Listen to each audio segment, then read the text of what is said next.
नमस्कार, स्वागत है आपका जी बिजनेस में। आप देख रहे हैं फाइनल ट्रेड और मैं हूं दीपांशु भंडारी। एक्शन भरपूर होते हुए दिख रहा है इस समय बाजार में।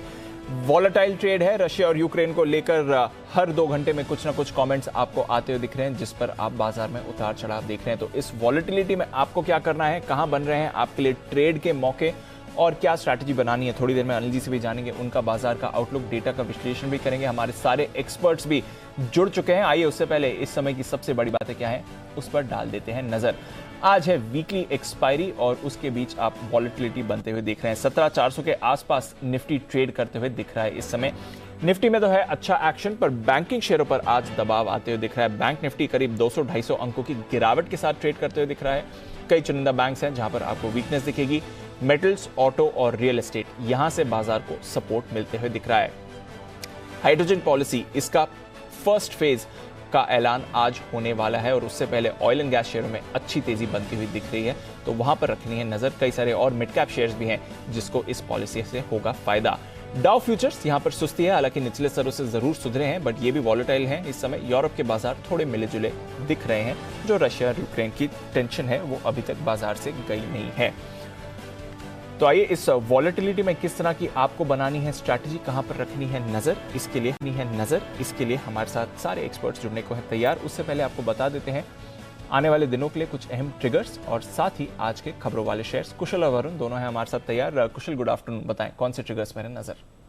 Good afternoon Deepanshu. आप देखिए एफएनओ स्पेस से अभी भी अंबुजा सीमेंट्स के नंबर आने बाकी हैं, तो यहाँ पर हमारी नज़र रहेगी। साथ ही ऑल इम्पॉर्टेंट हाइड्रोजन पॉलिसी के जो फेज़ 1 है वो अभी लॉन्च होता हुआ दिखेगा सरकार की तरफ से। इनफैक्ट वित्त मंत्री जी वो भी आज G20 समिट में हिस्सा लेती हुई दिखेंगी, तो वहाँ पर भी हमारी नज़र रहेगी कि वहाँ पर क्या स्टेटमेंट्स उनके आते हुए दिखते हैं।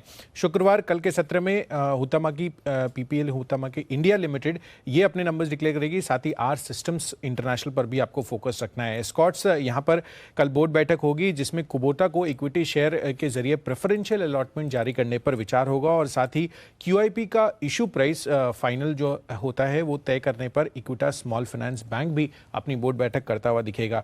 शनिवार के दिन KPR मिल्स और FDC पर फोकस रखिए। दोनों के लिए बाईबैक जो उनके अनाउंस किए थे उसकी रिकॉर्ड डेट है और यहाँ पर KPR मिल्स का जो बाईबैक प्राइस तय किया गया था वो 805 रुपये था। साथ ही FDC का बाईबैक प्राइस 475 रुपये प्रति शेयर तय किया गया था। और अंत में कल्पतरू पावर, यहाँ पर भी बोर्ड बैठक होने वाली है 19 तारीख को, जिसमें रीऑर्गेनाइजेशन के प्रस्ताव पर चर्चा की जाएगी, तो इस वजह से ये स्टॉक भी फोकस में रहेगा शनिवार के दिन। तो ये है आपके लिए कुछ अहम ट्रिगर्स जहां पर रखनी है नजर। नतीजों का सीजन वैसे खत्म हो गया, बट 1-2 नतीजे आपके सामने आते हुए दिखेंगे। अंबुजा जो आज आने वाला है उस पर भी हमारी नजर। आइए जानते हैं वरुण के साथ सुबह से अब तक कौन सी इंपॉर्टेंट खबरें हैं जहां पर बाजार की नजर बनी हुई है। वरुण, गुड आफ्टरनून, बताइए। गुड आफ्टरनून दीप। तो रशिया और यूक्रेन के अलावा जो खबरें हैं वो मैं आपको बताऊंगा, क्योंकि बाकी तो हर 2 घंटे में आ रही है जैसे कि आपने कहा। तो नेस्ले के नतीजे आए हैं और नतीजे अच्छे रहे हैं। कंपनी के जो मुनाफा है 387 करोड़ पे आया है। 550 करोड़ के आसपास का अनुमान था, लेकिन यहाँ कंपनी को 236 करोड़ के आसपास का एक मुश्त घाटा हुआ है। इसके लिए जो मुनाफा है वो थोड़ा कम आया है। मार्जिन पे अगर आप देखेंगे तो एक बीट देखने मिला है, 22.8% पे आए हैं और 65 रुपये प्रति शेयर के डिविडेंड का ऐलान इस कंपनी ने किया है। इसके अलावा जो एक्सक्लूसिव खबर हमने आपको बताई कि इलेक्ट्रॉनिक्स हार्डवेयर कंपनियों को बढ़ावा देने के लिए सरकार तैयारी कर रही है और इलेक्ट्रॉनिक वेस्ट रिसाइकलिंग पर 50% के आसपास की सब्सिडी जो है उसका प्रस्ताव रखा गया है। इंटर मिनिस्ट्रियल ग्रुप जो है वो आज इस पर अहम बैठक करने वाला है। पंजाब एंड सिंध बैंक, आज इस कंपनी की बैंक की बोर्ड की बैठक थी और बोर्ड ने 4,600 करोड़ के आसपास के शेयर जो है वो सरकार को जारी करने के लिए मंजूरी दे दी है। मारुति सुजुकी और M&M फाइनेंस दोनों के लिए खबर है कि मारुति सुजुकी ने M&M फाइनेंस की कंपनी क्विक लीज के साथ करार किया है। कोलकाता में कारोबार का विस्तार करने के लिए करार किया गया है। राइट्स लिमिटेड IIT मद्रास के साथ इन्होंने करार किया है। मरीन इंफ्रा के लिए करार जो है वो किया गया है। पूर्वंकरा सब्सिडरी ने केरल में रेसिडेंशियल प्रोजेक्ट लॉन्च किया है करीब 3,000 करोड़ के आसपास का। इसके अलावा टेलीकॉम डेटा आया है ट्राई की तरफ से। दिसंबर में जियो ने 1.29 करोड़ ग्राहक गंवाए हैं, वहीं एयरटेल ने 4.75 लाख ग्राहक जो है वो जोड़े हैं। वोडाफोन आइडिया ने 16 लाख ग्राहक जो है वो गंवाए हैं। तो ये एक अपडेट है टेलीकॉम सेक्टर को लेके। और एक ब्लॉक डील हुई है सिटी यूनियन बैंक में, 18,80,000 शेयर्स के बड़े सौदे हुए हैं। ओके, तो बड़े सौदे सिटी यूनियन बैंक में होते दिख रहे हैं। और वोडाफोन ने फिर से ग्राहक गंवाए। वरुण, वोडाफोन ने तो ग्राहक गंवाए हैं दीप, लेकिन 16 लाख में थोड़ा आश्चर्यचकित जियो के लेके था। 1.29 करोड़ ग्राहक गंवाए इन्होंने, तो आई मीन ये थोड़ा बड़ा आंकड़ा है। बड़ा आंकड़ा है बिल्कुल, तो कुछ एडजस्टमेंट हुआ होगा पता नहीं, बट बड़ा फिगर वहां पर आपको आते हुए दिख रहा है। चलिए ये है आपके लिए इस समय के बजिंग स्टॉक्स। आइए हमारे गेस्ट भी तैयार हैं अपनी पिक्स के साथ और बैक टू बैक कुछ कॉल्स आ रही हैं। शुरुआत करेंगे स्पेशल पिक के बिगुल, वो भी राकेश जी कुणाल जी के लिए।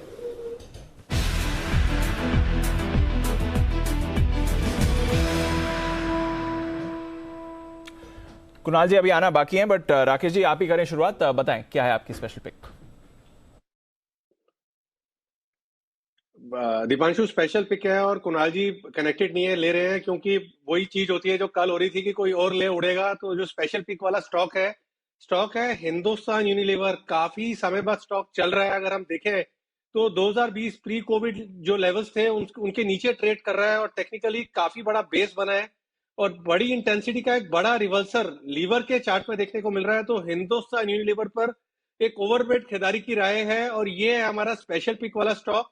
2287 2287 का स्टॉप लॉस लगाना है और 2330 पहला टारगेट है, 2340 दूसरा टारगेट है और हिंदुस्तान यूनिलीवर पर खरीदारी की राय है।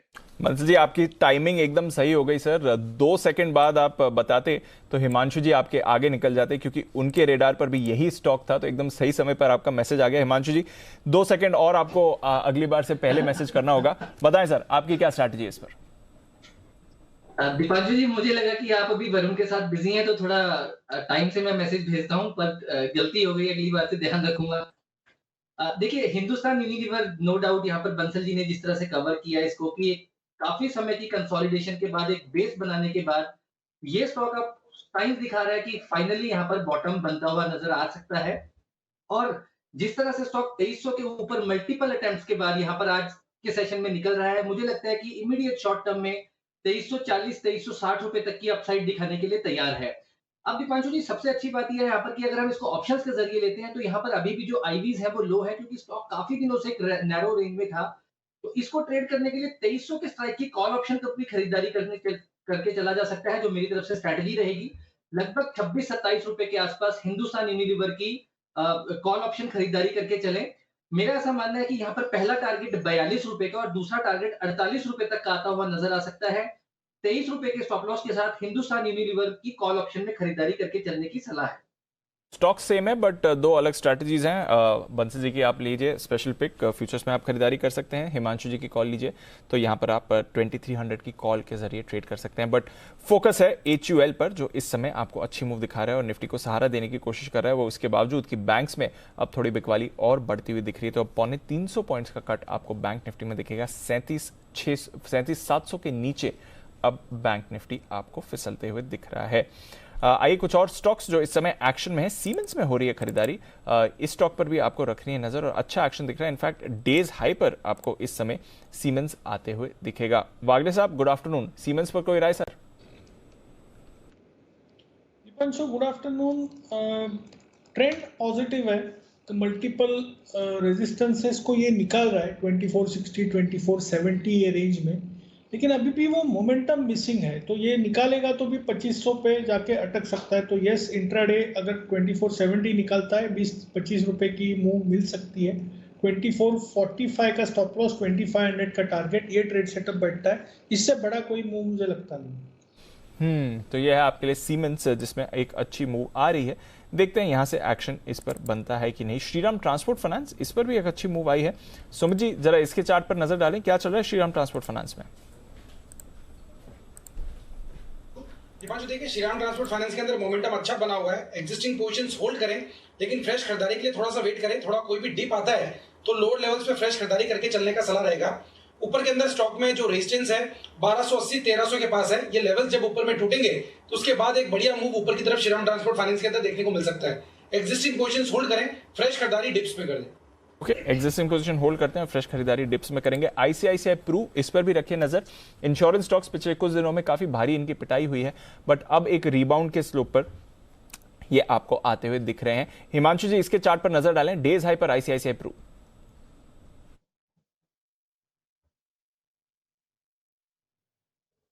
जी देखिए ओवरऑल स्ट्रक्चर अभी थोड़ा वीक है। स्टॉक एक लंबी करेक्शन के दौर से गुजर रहा है और काफी 3 से 4 दिनों की एक कंसोलिडेशन, एक शॉर्ट टर्म बेस बनाने के बाद स्टॉक हालांकि आज के सेशन में एक स्ट्रेंथ दिखा रहा है और एक जो गैप डाउन था 3 दिन पहले का स्टॉक उसके भी ऊपर निकल रहा है।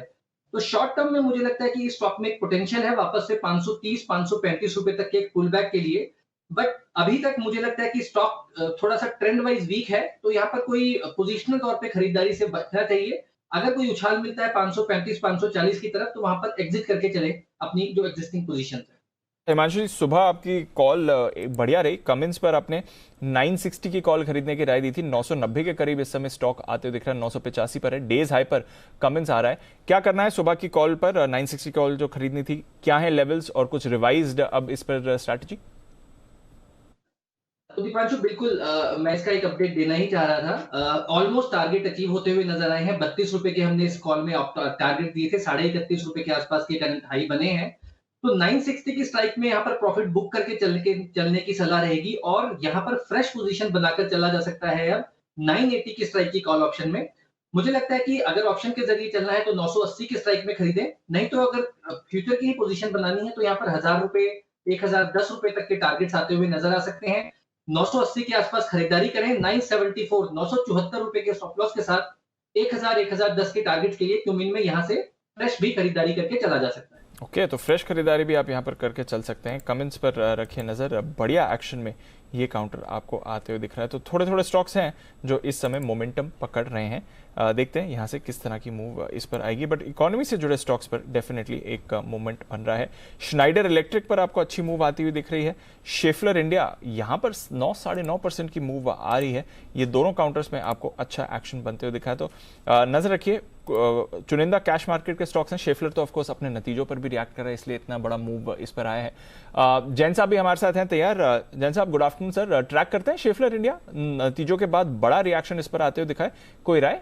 हाँ, इस स्टॉक को पहले भी रेकमेंड किया हुआ है। इन दिनों में जरूर से रेकमेंड नहीं किया क्योंकि इतने बड़े जब मूव्स दे देते हैं तो थोड़ा रुकना पड़ता है करेक्शन के लिए। बट यस, अब करेक्ट हुआ और उसके बाद अच्छे रिजल्ट्स आए तो वापस से ऊपर गया। रीजन बीइंग कि देखिए ऑटो इंसुलरी स्टॉक्स और इनमें थोड़ा सा एक सुस्ती थी overall. But yes, it's a fantastic quality stock and जिस तरीके के रिजल्ट्स दिए हैं तो मुझे लगता है ऊपर के लेवल्स तो वैसे भी ये बहुत अच्छा दिखाया हुआ है। उसके बाद करेक्ट हुआ है तो मेरे हिसाब से होल्ड करके रखें। और डिप्स पे 1500-1600 का रेंज जब भी आए, कोई भी मार्केट में मीनिंगफुल करेक्शन आए तो इस स्टॉक को तो लेके रखना ही है for a long term story. बिल्कुल, तो डिप्स पर खरीदारी करें। अब आज तो डिप इस पर आने नहीं वाला है, बट डेफिनेटली इस पर रखनी है नजर। कुणाल जी, चार्ट्स के लिहाज से शेफलर पर अब कोई इंपॉर्टेंट लेवल जो बन रहे हैं ये बता दें, क्योंकि 9% की मूव ऑलरेडी आज के ट्रेड में आ गई है। तो जैसा जैन साहब कह रहे हैं, अगर दोबारा एंट्री चाहिए तो अट्रैक्टिव लेवल्स कौन से रहेंगे सर? देखिए, अट्रैक्टिव लेवल दीपांशु है 1700 रुपए के आसपास। 1700-1650 के बीच में एक अच्छा कंसोलिडेशन हुआ और कल उन्हीं स्तरों के आसपास शेफलर अवेलेबल था। तो मुझे लगता है उन स्तरों के आसपास वापस आता है तो बिल्कुल खरीदारी करनी चाहिए। ऊपर मुझे एक अड़चन नजर आती है 1800 रुपए के आसपास और 1800 के लेवल्स जैसे ये स्टॉक निकाल लेता है। आज इंट्राडे में प्रयास भी हुआ था 1800 के ऊपर जाने का। 1800 के ऊपर जैसे ये स्टॉक क्लोज देगा तो इसमें आपको दोबारा एक रैली बनते हुए दिखेगी। और जैसा मैंने सवेरे भी कहा था कि थोड़ा ये पोजिशनल बेसिस पर होल्ड करने लायक शेयर है। ट्रेडिंग की रणनीति ना अपनाएं, इसको 6 महीना साल भर होल्ड करें तो मुझे लगता है बड़ा जबरदस्त रिटर्न देने की ताकत रखता है। एब्सोल्युटली, तो पोजिशनल ट्रेड रखें, ना कि ट्रेडिंग के लिहाज से इस पर रखें। अच्छे गेंस देख सकता है। डिप पर करें खरीदारी। इस बीच सोना वापस तेजी में आते हुए दिख रहा है। 50,000 का स्तर के वापस आपको पार सोना जाते हुए दिख रहा है। 1% की तेजी इस समय आपको MCX पर आती हुई दिखेगी। तो दोबारा एक्शन में है। गोल्ड के प्राइसेस, वॉलेटिलिटी बाजार में बनी हुई है। थोड़ा रिस्क ऑफ सेंटिमेंट वापस लौटते हुए दिख रहा है, क्योंकि रशिया और यूक्रेन का जो तनाव है वो अभी थमने का नाम नहीं ले रहा है। अलग अलग तरह के कमेंट्स आ रहे हैं, मालूम नहीं किसका विश्वास करें, बट डेफिनेटली सोने में आप एक्शन वापस बढ़ते हुए दिख रहे हैं। तो 50,000 के पार इस समय सोना आपको जाते हुए दिख रहा है। इस पर भी आपको रखना चाहिए फोकस में है सुमित जी, क्योंकि वो दे रहे हैं एक कॉल। बिगुल सुमित का सुपर हिट।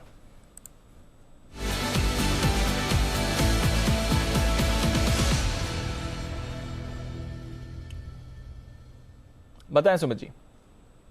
दीपांशु, एक सेल कॉल रडार पे आया है। स्टॉक के अंदर वीकनेस देखने को मिल रही है और पिछले 5 दिनों से स्टॉक गिर ही रहा है। स्टॉक मार्केट्स के अंदर बाउंस बैक है लेकिन स्टॉक के अंदर नहीं है। तो स्टॉक का भाव चल रहा है 127 रुपए 50 पैसे। स्टॉक का नाम है REC के अंदर गिरावट देखने को मिल रहा है। स्टॉक में यहां से और गिरावट देखने को मिल सकती है। कल का लो तो ब्रेक हो ही चुका है, परसों का लो भी स्टॉक ब्रेक करने को जा रहा है। तो मेरे ख्याल से REC के अंदर यहाँ पे CMB पे बिकवाली करें। छोटा सा स्टॉप लॉस ऊपर में 130 रुपए 50 पैसे का लगा है और नीचे के अंदर जो टारगेट देखने को मिल सकते हैं 125 रुपए से लेके 123 रुपए तक के टारगेट आरईसी के अंदर देखने को मिल सकते हैं। तो बिकवाली करके चलने का सलाह रहेगा आरईसी के अंदर। ऑप्शंस के जरिए भी यहाँ पे ट्रेड लिया जा सकता है। 125 वाला पुट 1 रुपया 20 पैसा 25 पैसे पे अभी ट्रेड कर रहा है, इसको लेने का सलाह रहेगा। नीचे के अंदर 50 पैसे का स्टॉप लॉस लगाएं, ऊपर के अंदर 2.5 रुपए से लेके 3.5 रुपए तक के टारगेट आरईसी के 125 के पुट के अंदर देखने को मिल सकते हैं और स्पॉट लेवल के हिसाब से 125 और 122 रुपए तक के लेवल देखने को मिलने चाहिए। ओके, तो आरईसी पर आपको करनी है बिकवाली। इस समय प्रेशर में आ रहा है, काउंटर प्रेशर में आ रहे हैं मनापुरम और मुथूट दोनों। हालांकि गोल्ड के प्राइसेस ऊपर जा रहे हैं, यूजुअली पॉजिटिव कोरिलेशन ही रहता है इनका गोल्ड के साथ, बट इस समय देखिए मनापुरम मुथूट दोनों में प्रेशर बन रहा है। मुथूट खैर पिछले कुछ समय से देखें तो उतना खराब स्ट्रक्चर नहीं रहा है, मनापुरम डेफिनेटली काफी कमजोर आपको इस समय दिख रहा है। दोनों स्टॉक्स इस समय 3-3% नीचे हैं। बंसल जी जरा चार्ट्स पर राइड दें, स्पेशली मनापुरम जिस तरह से ब्रेकडाउन आ रहा है और आज फ्रेश लोज पर वापस ये काउंटर दिख रहा है सर। दीपांशु, मन्नापुरम के अंदर देखें तो क्लियरली एक बड़ी वाली नेकलाइन स्टॉक ने तोड़ दी है। 139 की एक बड़ी नेकलाइन तोड़ा है और उसके बाद से कंटिन्यूसली यहाँ पर मेल्टडाउन देखने को मिल रहा है। तो टेक्निकली स्ट्रक्चर खराब है और नेक्स्ट एक बड़ा सपोर्ट जो स्टॉक का आता है वो आता है 113 से लेकर 115 के जोन का सपोर्ट आता है और यहाँ तक स्टॉक गिरने का दम कब रखता है 121 रुपए 70 पैसे के अराउंड चल रहा है। तो यहाँ से भी हम देखें तो 5-7 रुपए की डाउन साइड फर्दर यहाँ देखने को मिल सकती है। तो हल्के फुल्के पुल बैक पर मन्नापुरम के अंदर बिकवाली की राय होगी। ओके, तो पुल बैक पर फिर से करें बिकवाली। आई भी थी रीसेंट मार्केट बाउंस बैक में, मन्नापुरम वापस एक्टिव हुआ था, बट एक बार फिर से इस पर ब्रेक डाउन आ रहा है। एक और स्टॉक जो रीसेंट पुल बैक में एक्टिव हुआ था वापस गिर रहा है और वो है इंडिया मार्ट। जैन साहब से भी इस पर राय लेंगे, उससे पहले एक बार जरा चार्ट्स पर वागले साहब से समझे क्या चल रहा है। वागले साहब इस पर वापस इंडिया मार्ट गिरते हुए दिख रहा है और फ्यूचर्स में देखें तो लगभग 4800 के लेवल आ गए हैं। कैश और फ्यूचर्स में 200 रुपए का डिफरेंस इस समय चल रहा है। क्या चल रहा है सर इंडिया मार्ट में? दीपांशु, पैटर्न वीक है, मुझे लगता है 4500 तक तो नीचे जाना चाहिए, 5000 के ऊपर जाते हुए दिखता नहीं है। और अगर 4500 होल्ड नहीं कर पाया तो फिर इसमें पैटर्न बहुत ही खराब हो जाएगा। फिर तो मैं 38-3900 तक की बात करूंगा। फिलहाल मेरा मानना है 4500-5000 ये रेंज होगी। पैटर्न वीक है, काफी गिरा हुआ है, इसके लिए मेरे को ये लेवल पे बेचना नहीं है। अदरवाइज पैटर्न में कोई दम नहीं है, लेने की बिल्कुल भी सलाह नहीं है। ओके, तो यह है आपके लिए इंडिया मार्ट। जैन साहब कोई राय? 10,000 प्लस का स्टॉक हुआ करता था, या वहां से आधा हो गया है। जेडी मार्ट आने के बाद थोड़ा प्रेशर बना था, बट रिसेंटली नतीजों के बाद से और बड़ा ब्रेकडाउन आ रहा है। कोई राय सर इस पर? नहीं, बिल्कुल देखिए, राय तो मेरी नेगेटिव ही रही है। मैं दोनों स्टॉक्स के ऊपर नेगेटिव राय दिया हूं पिछले कुछ दिनों से। इनफैक्ट पिछली बार भी इसी शो में, आफ्टरनून शो में, मैंने इसके बारे में डिस्कशन में बोला था। देखिए, मुझे ये स्टॉक्स महंगे लगते हैं और मुझे इन लोगों का जो अनलिस्टेड पीयर्स का जो कंपटीशन है, और देखिए यहाँ पे फंडिंग से कोई भी कंपनी आके इन कंपनियों को डिस्टर्ब कर सकती है। ये ठीक है, लिस्टेड है और इन्होंने बहुत धीरे धीरे 1998 से कंपनी कार्यरत थी और धीरे धीरे करके बेस बनाया और बहुत बढ़िया बेस। ऐसा नहीं है कि नहीं है इनका क्लाइंट बेस, भले वो जस्ट डायल हो या इंडिया मार्ट हो। बट मुझे यहाँ पे जो डर लगता है, और प्लस जो एक ऑनलाइन का जो एक वो था, जितने दिन जब कोविड था और लॉकडाउन थे तो ऑनलाइन का एक प्रीमियम मिलता था मार्केट में, बट अब कहीं ना कहीं अब ऑफलाइन दुनिया वापस से शुरू हुई है तो ये सब करेक्शन में आने लगे, because these were the first to outperform in those days. मुझे लगता है कि, और प्लस मैं थोड़ी सी मार्केटिंग स्ट्रेटेजी को भी देख रहा था इनका, तो ये लोग फ्रेंचाइजिंग और इसके थ्रू जब ग्रो करने की बात करती है कंपनी, तो मेरा कॉन्फिडेंस थोड़ा कम हो जाता है, क्योंकि फिर वो क्वालिटी के ऊपर थोड़ा सा कंट्रोल करना जरूरी हो जाता है, and it's not that easy. So overall I feel कि इस स्टॉक में अभी और गिरावट आ सकती है। जैसा कि वागले जी ने कहा, टेक्निकली तो खराब है, फंडामेंटली मुझे महंगा लगता है और क्वार्टरली रिजल्ट्स में कोई बहुत ज्यादा दम नहीं था, और तो we will wait and watch. बिल्कुल, तो वेट एंड वॉच करें। हालांकि आधा हो गया है, पर अभी भी भरोसा नहीं है इंडिया मार्ट जैसे काउंटर पर, जहां पर आपको रखनी है नजर। पर भरोसा है बाजार का टाटा मोटर्स पर, क्योंकि ये वापस एक्शन में आ गया है। हमारे एनालिस्ट के रेडार पर भी रहा है। आज सुबह भी आपके लिए दमदार कॉल्स आई थी। वागले साहब की पिक ऑफ द डे था, सेठी साहब ने रेकमेंड किया, सिमी जी भी रेकमेंड करके गई हैं, और ब्रोकरेजेस भी इस पर बुलिश हो रही हैं। कुछ नए न्यूज़ डेवलपमेंट्स भी हुए हैं। तो आइए सबसे पहले तो जो रीसेंट न्यूज़ डेवलपमेंट है टाटा मोटर्स और JLR को लेकर, ये समझते हैं कुशल के साथ। कुशल बताइए क्या है लेटेस्ट डेवलपमेंट यहाँ पर? देखिए यहाँ पर टाटा मोटर्स के लिए काफ़ी अच्छी डेवलपमेंट्स होती हुई दिख रही है। सबसे इंटरेस्टिंग और सबसे रीसेंट है एनवीडिया के साथ जो इन्होंने करार किया है, जो कि एक सॉफ्टवेयर डेवलपमेंट कंपनी है। और आप देखिए यहाँ पर जो सेमीकंडक्टर चिप बेस्ड ये ऑटोमेशन सिस्टम्स बनाती है, उसके हिसाब से आप देखिए ग्राहकों को आगे आने वाले समय में यानी कि 2025 से इनकी JLR की सभी गाड़ियां जो है एनवीडिया प्लेटफॉर्म पर बनती हुई नजर आएंगी। और इसके तहत आप देखिए यहाँ पर एक तो next generation automated driving systems रहेंगे और साथ ही AI एनेबल्ड सर्विसेज मिलते हुए रहेंगे, फिर चाहे वो सेफ्टी के पर्सपेक्टिव से हो या फिर आप कह सकते हैं कि ऑटोमेटेड ड्राइविंग या पार्किंग, और फिर ड्राइवर और ऑक्यूपेंट मॉनिटरिंग भी इसके तहत, इस सिस्टम्स के तहत आती हुई नजर आएगी। यही नहीं, आप देखिए एनवीडिया ने ऑलरेडी ऑडी, मर्सिडीज, वोक्सवैगन और वॉल्वो, ये जो लग्जरी कार मार्केट सेगमेंट्स में कंपनियां हैं, उनके साथ इस चीज़ के लिए ऑलरेडी पार्टनरशिप कर ली है और अब JLR भी इस लिस्ट में जुड़ता हुआ नजर आ रहा है। और डेफिनेटली इनके लिए काफ़ी ज़्यादा ये पॉजिटिव भी होता है, क्योंकि आगे चलकर JLR ने ऑलरेडी अपनी कमेंट्री में कहा था कि 2025 तक पूरा JLR पोर्टफोलियो जो है वो इलेक्ट्रिक बनाने का इनका टारगेट है। और साथ ही अगले 5 सालों में जो लैंड रोवर है उसके 6 इलेक्ट्रिक वेरिएंट भी ये लॉन्च करते हुए नजर आएंगे। तो JLR का पोर्टफोलियो भी एक इलेक्ट्रिक की तरफ बढ़ रहा है और साथ ही ये ऑटोमेशन के लिए जो एनवीडिया के साथ इन्होंने करार किया है वो आगे चलकर इनके लिए, खासकर अगर आप पैसेंजर व्हीकल सेगमेंट की बात करें और खासकर लग्जरी पैसेंजर व्हीकल में, यहाँ पर सबसे बड़ी लीड ये लेते हुए नजर आ सकते हैं। ओके, तो ये एक बड़ी खबर है। जो सेमीकंडक्टर की शॉर्टेजेस थी उसको रिजॉल्व करने के लिए, आगे अपने प्लेटफॉर्म को और सुधारने के लिए और इलेक्ट्रिक मोबिलिटी की तरफ बड़ा कदम, तीनों चीजें एक साथ होंगी जो इन्होंने एनवीडिया के साथ करार किया है। अच्छा कुशल, ये तो रही JLR और उनके जो ग्लोबल स्केल पर बात है, बट रिसेंटली हम देख रहे हैं बाजार का नजरिया भी टाटा मोटर्स पर फिर से बुलिश हो रहा है और कंपनी में इंटरनली भी काफी सारी ऐसी चीजें हुई हैं जिसकी वजह से भरोसा बढ़ते हुए दिख रहा है। क्या क्या है ये डेवलपमेंट्स? बिल्कुल, और आप देखिए पैसेंजर व्हीकल मार्केट में, जो भारतीय पैसेंजर व्हीकल मार्केट है, उसमें टाटा मोटर्स अपनी जो पकड़ है वो लगातार बढ़ाता हुआ नजर आ रहा है। इनफैक्ट यहाँ पर अब डेवलपमेंट्स ये हैं कि Q3 में जो SUV बिक्री है उसमें अब ये Hyundai को भी पछाड़ते हुए नजर आए हैं। तो डेफिनेटली ये इनके लिए काफ़ी बड़ा पॉजिटिव इंडिकेटर है कि आगे चलकर किस तरह की डिमांड जो है वो इनकी SUVs की होती हुई नजर आ रही है। आप देखिए पिछले 2 सालों में जो पैसेंजर व्हीकल्स मार्केट शेयर इनका था करीबन 5% का, वो अब बढ़कर 13% हो गया है। तो सिग्निफिकेंट स्पाइक आपको कंपनी के पैसेंजर व्हीकल मार्केट शेयर में दिखेगा। साथ ही FY23 से इन्होंने जो इनके कंपोनेंट सप्लायर्स है उनको ऑलरेडी कह दिया है कि आप 50,000 यूनिट्स, मंथली यूनिट्स प्रोडक्शन पर जो है अपनी सप्लाईज भी रेडी कर लीजिए। आप देखिए औसतन ये इनफैक्ट Q3 में जब हमने देखा था, इन्होंने अपने नंबर्स डिक्लेयर किए थे, करीबन 33,000 यूनिट्स पर मंथ ही ये बनाते थे। और आप देखिए Q4 में ये एक्सपेक्टेशंस, इनफैक्ट मार्च महीने में ये 50,000 पर यूनिट्स पर मंथ पर पहुंचती हुई नजर आएगी। इनफैक्ट यहां पर Q4 में रिकॉर्ड 1.25 लाख यानी कि 1,25,000 यूनिट्स ये चौथी तिमाही में प्रोड्यूस करते हुए दिखेंगे। और आप देखिए ये इसलिए भी क्योंकि पिछली तिमाही के मुकाबले इस बारी जो सेमीकंडक्टर की सप्लाई है वो 10% तक बढ़ती हुई भी नजर आई है। तो इनके जिस तरह के टाई अप्स है सेमीकंडक्टर सप्लायर्स को लेकर और यहाँ पर जो SUV की मांग इनकी बढ़ती हुई नजर आ रही है वो इनके लिए डेफिनेटली काफ़ी ज़्यादा पॉजिटिव हो सकता है। और ये इसलिए भी क्योंकि बिक्री बढ़ने से इनके जो घरेलू बाजार में जो इनका ओवरऑल आय है वो 10,000 करोड़ से भी ज़्यादा का हो सकता है चौथे तिमाही में। पिछली तिमाही में ये 8,600 करोड़ रुपए का आंकड़ा था। तो डेफिनेटली इनके लिए ये चीज़ पॉजिटिव है। और जैसा कि आप बता रहे थे कि जो ब्रोकरेजेस की राय है वो भी काफ़ी पॉजिटिव हो रही है, क्योंकि JP मॉर्गन ने यहाँ पर ओवरवेट रेटिंग के साथ खरीदारी की राय दी है, इसकी शुरुआत की है और 630 रुपए के टारगेट दे रहे हैं। और आगे चलकर ये मान रहे हैं कि अगर बुल केस सिनेरियो रहता है तो इसकी वैल्यू जो है वो करीब करीब 800 रुपए पर भी हो सकती है।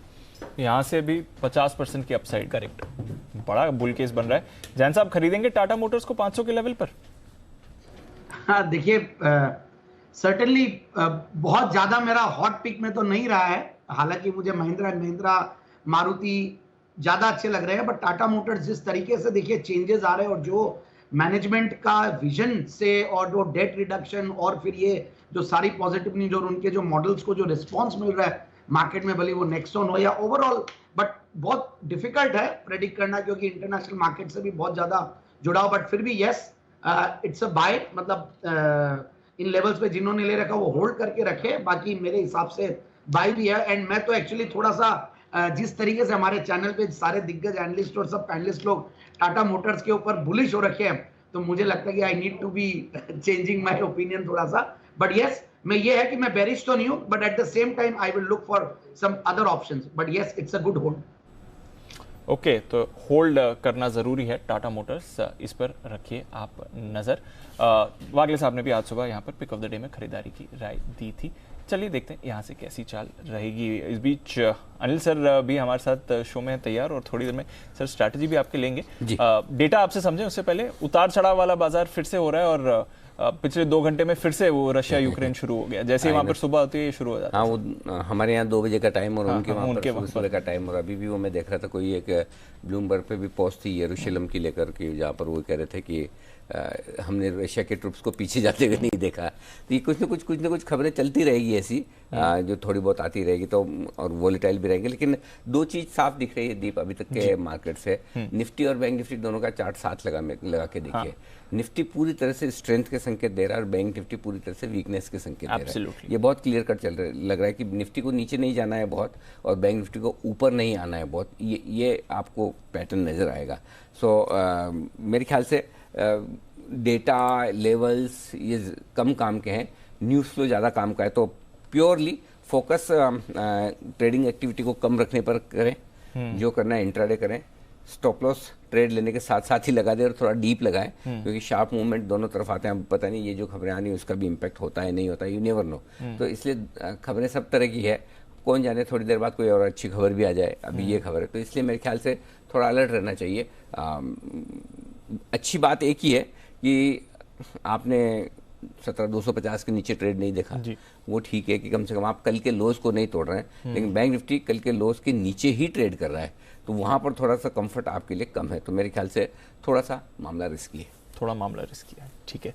थोड़ी देर में अनिल जी की स्ट्रैटेजी भी होगी तैयार, और फिर सर से जानेंगे डेटा क्या इंडिकेट कर रहा है।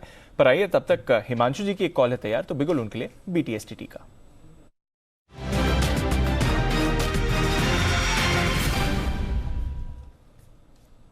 बताएं सर। दीपांशु जी, कैश सेगमेंट का स्टॉक है, और ये स्टॉक हम पहले भी काफी बार कवर कर चुके हैं। इनफैक्ट अनिल जी का फेवरेट स्टॉक रहा है। स्टॉक है BSE, Bombay stock exchange. Stock sideways consolidation के बाद आज के सेशन में वापस से स्ट्रेंथ दिखाता हुआ नजर आ रहा है, और यहाँ पर जो प्रीवियस स्विंग हाई थे स्टॉक के लगभग 2270-2280 रुपए के, स्टॉक ने आज उनके ऊपर काफी अच्छे स्ट्रॉन्ग वॉल्यूम के साथ ब्रेकआउट दिया है। मुझे लगता है जिस तरह से यहाँ पर ये स्टॉक ऊपर निकला है, ये स्टॉक नए हाइज बनाने की तरफ, मेरा ऐसा मानना है कि यहाँ पर नए हाइज इस स्टॉक में आने वाले 1 से 2 दिनों में बनते हुए नजर आ सकते हैं। तो जो प्रीवियस हाई था इस स्टॉक का लगभग 2375-2380 रुपए के आसपास का, मुझे लगता है वो हाइज यहाँ पर निकलते हुए देखने को मिल सकते हैं। तो BSE में यहाँ पर 2300-2315 के जोन में एक्यूमुलेशन करके चले। BTST ट्रेड रहेगा ये 2375-2400 रुपए तक के 2 टारगेट्स यहाँ पर आते हुए नजर आ सकते हैं। 2275 के स्टॉप लॉस के साथ BSE में खरीदारी की राय है। ओके, तो ये है आपके लिए BSE लिमिटेड, वापस एक्शन में आ रहा है ये काउंटर, और हम देखते हैं जब भी BSE में मूव आती है तो फिर अच्छी मूव ही आती है। तो कंसोलिडेशन के बाद फिर से मूवमेंट के लिए हो रहा है तैयार BSE लिमिटेड, इस पर आप रखिए नजर रखिए। टाटा कंज्यूमर पर भी कुणाल जी सुबह से ही थोड़ा एक्टिव लग रहा था, अभी फिर से थोड़ा एक्शन आया। टाटा कंज्यूमर, HUL, ये दोनों कंजम्पशन रिलेटेड स्टॉक्स मूव कर रहे हैं सर। टाटा कंज्यूमर पर कोई राय? देखिए, राय पॉजिटिव है दीपांशु। यहाँ पर एक बुलिश डाइवर्जेंस RSI पर दिखाई दे रही है, और तो लगता है कि यहाँ बेस बन चुका है। काफी बड़ा करेक्शन स्टॉक में आया, बड़ा सपोर्ट है 690-700 रुपए के आसपास। उन्हीं लेवल से हम इसमें वापस ऊपर जाते हुए स्टॉक को देख रहे हैं। तो मुझे लगता है कि यहाँ पर भी आपको 750-760 के लेवल्स देखने को मिलेंगे। तो आज भी खरीदारी का मौका है, थोड़ा नीचे आए तो वहां खरीदे। 760 रुपए का टारगेट होगा। ओके, तो ये है आपके लिए राय इस समय टाटा कंज्यूमर पर, जिस पर आपको एक्शन बनते हुए दिख रहा है। तो कुछ स्टॉक्स हैं जहां पर आपको मूवमेंट दिखेगा। ऐसा नहीं है कि पूरे बाजार में ही सुस्ती है, इंडेक्स लेवल पर सुस्ती है, बट स्टॉक स्पेसिफिक एक्शन आज भी है भरपूर। और कुछ कैश स्टॉक्स देखिए, IFB इंडस्ट्रीज, सुमित जी इस पर नजर डालिए। अभी एक स्पाइक बनते हुए दिख रहा है IFB इंडस्ट्रीज के चार्ट पर, क्या करना है इसमें? दीपांशु IFB के अंदर एक अच्छी गिरावट के बाद पिछले 3 दिनों से लोअर लेवल से बाउंस बैक देखने को मिल रहा है। स्टॉक के अंदर कल का हाई अभी ब्रेक हुआ है, पोजीशंस एक बार होल्ड कर सकते हैं। 948-949 के आसपास स्टॉक अभी ट्रेड कर रहा है। नीचे के अंदर 920 का इसका सपोर्ट बनेगा, और ऊपर में जो लेवल देखने को मिल सकते हैं 980 रुपए से लेकर 990 रुपए तक के लेवल IFB में शॉर्ट टर्म में ट्रेडिंग के लिहाज से पुल बैक में देखने को मिल सकते हैं। ओके, तो ये है आपके लिए IFB इंडस्ट्रीज पर राय आती हुई सुमित जी की तरफ से। आइए 2:30 बजे का वक्त है, मुलाकात की जाए सेठी साहब से।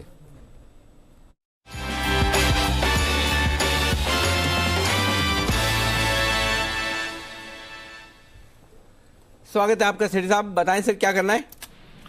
Good afternoon Anil ji, good afternoon Deepanshu. Anil ji, बहुत ही अनप्रेडिक्टेबल और वॉलेटाइल मार्केट है, मतलब पलक झपटते ही 30-40 पॉइंट निफ्टी में ऊपर नीचे होते रहते हैं, जिस तरह की न्यूज फ्लो का जो भी आते हैं, कई न्यूज एजेंसी से कुछ भी। बाजार डिफिकल्ट है, बट मुझे लगता है यहाँ पे कैश मार्केट के अच्छे क्वालिटी के स्टॉक्स में खरीदारी करनी चाहिए। तो यहाँ पे 2 स्टॉक पे आज खरीदारी करने की सलाह है, कैश मार्केट के दोनों स्टॉक है। बहुत ही बढ़िया, बताएं सर तो फिर क्या इरादा है। जो पहला स्टॉक है अनिल जी, वो ओपनिंग अप थीम पे बेस्ड है, ताज जीवीके होटल्स, जो कि अभी आपके 135 के लेवल पे स्टॉक ट्रेड कर रहा है। ये एक जेवी है बिटवीन इंडियन होटल्स और जीवीके ग्रुप। इंडियन होटल्स माने टाटा ग्रुप, जो कि अराउंड 25.52% स्टेक ओन करती है इस कंपनी में। कंपनी के 3 होटल्स है हैदराबाद में, एक चेन्नई में, एक चंडीगढ़ में, और एक ये जो मुंबई एयरपोर्ट पे ताज सेंटा क्रूज है, वो भी इसी ग्रुप के अंतर्गत आता है। बाकी मेरा ये मानना अनिल जी की जिस तरह बातें खत्म हो गई है पूरी कोरोना की, तो हम ओपनिंग अप थीम माने अनलॉक थीम पे फोकस करना चाहिए। और ये जितने होटल स्टॉक्स है, जैसे इंडियन होटल्स भी है जो काफी पसंदीदा रिकमेंडेड स्टॉक है, वैसे ही ताज जीवीके होटल्स भी मुझे लगता है अच्छा करेगा। दिसंबर क्वार्टर भी अच्छा था, पैट आया 12 करोड़ का, जो कि सितंबर क्वार्टर में सिर्फ 3 करोड़ का पैट था, और पिछले साल तो 0 था, कुछ भी पैट था नहीं इसमें। बाकी अच्छी दर से कंपनी ग्रो कर रही है, डेट इक्विटी रेशियो भी 0.35, और प्रोमोटर्स की मैक्सिमम लिमिट 75% की हिस्सेदारी है प्रोमोटर्स की, और FIIs भी अराउंड 2-3% इसमें स्टेक ऑन करते हैं। तो ऑल इन ऑल एक अच्छी क्वालिटी का स्टॉक है, करंट लेवल्स पे खरीदारी करने की सलाह है। 150 का शॉर्ट टर्म टारगेट और 125 का स्टॉप लॉस। ओके, 150 का टारगेट, 125 का स्टॉप लॉस, खरीदारी करके चलें ताज जीवीके पर। ये है आपके लिए राय सेठी साहब की तरफ से। दूसरी कॉल कौन सी रहेगी सेठी साहब? दीपांशु, दूसरा स्टॉक जो है वो इंफ्रा स्टॉक है, KNR कंस्ट्रक्शन, जो कि अभी 309-310 के लेवल पे ट्रेड करता है। ये कंपनी एक दिग्गज इंफ्रास्ट्रक्चर प्लेयर है, जो कि रोड्स, फिर EPC कॉन्ट्रैक्ट, ब्रिजेस, फ्लाईओवर्स और इरिगेशन प्रोजेक्ट्स के लिए काम करती है। और कंपनी के जो तिमाही नतीजे हैं उनमें अच्छा सुधार देखा गया है, और जिस तरह से सरकार का बजट में फोकस था इंफ्रास्ट्रक्चर के ऊपर, रोड्स के ऊपर, फिर हमने पिछले अभी कुछ क्वार्टर से ही जो फास्टैग का जो कारण से टोल करेक्शन में भी बढ़ोतरी देखी है, और बाकी फंडामेंटल्स अच्छे हैं। Operating profit margin around 19%, return on equity 20.7%, debt equity ratio भी लगातार कंपनी अपना कम कर रही है। एक इंफ्रास्ट्रक्चर कंपनी होते हुए इसके जो डेट इक्विटी रेशियो 0.37 है, जो कि पिछले साल से काफी कम हुआ है, और पैट में भी पिछले 3 साल का कैगर रहा है अराउंड 28% का। और इस कंपनी में FIIs भी पूरा भरोसा करते हैं, 38.2% स्टेक है FIIs की, और FIIs की लगातार हिस्सेदारी बढ़ रही है क्वार्टर ऑन क्वार्टर। और प्रोमिनेंट जो इंस्टीट्यूशंस है, HDFC, DSP, फिर ICICI, SBI, L&T, Franklin, Nippon, ये सब इन्वेस्टेड है।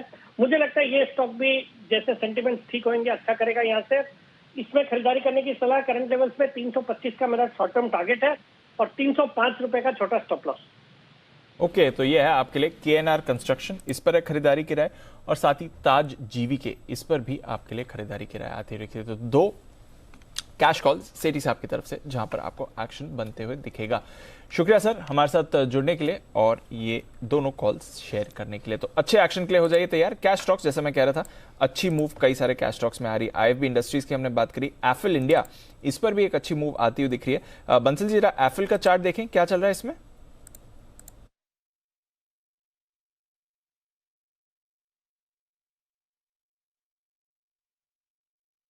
दीपांशु, एफएल का अगर हम स्ट्रक्चर देखें तो स्ट्रक्चर पॉजिटिव है। इनफैक्ट कल के हाइस के नीचे स्टॉक ट्रेड कर रहा है, बट एक पॉजिटिव क्रॉसओवर है।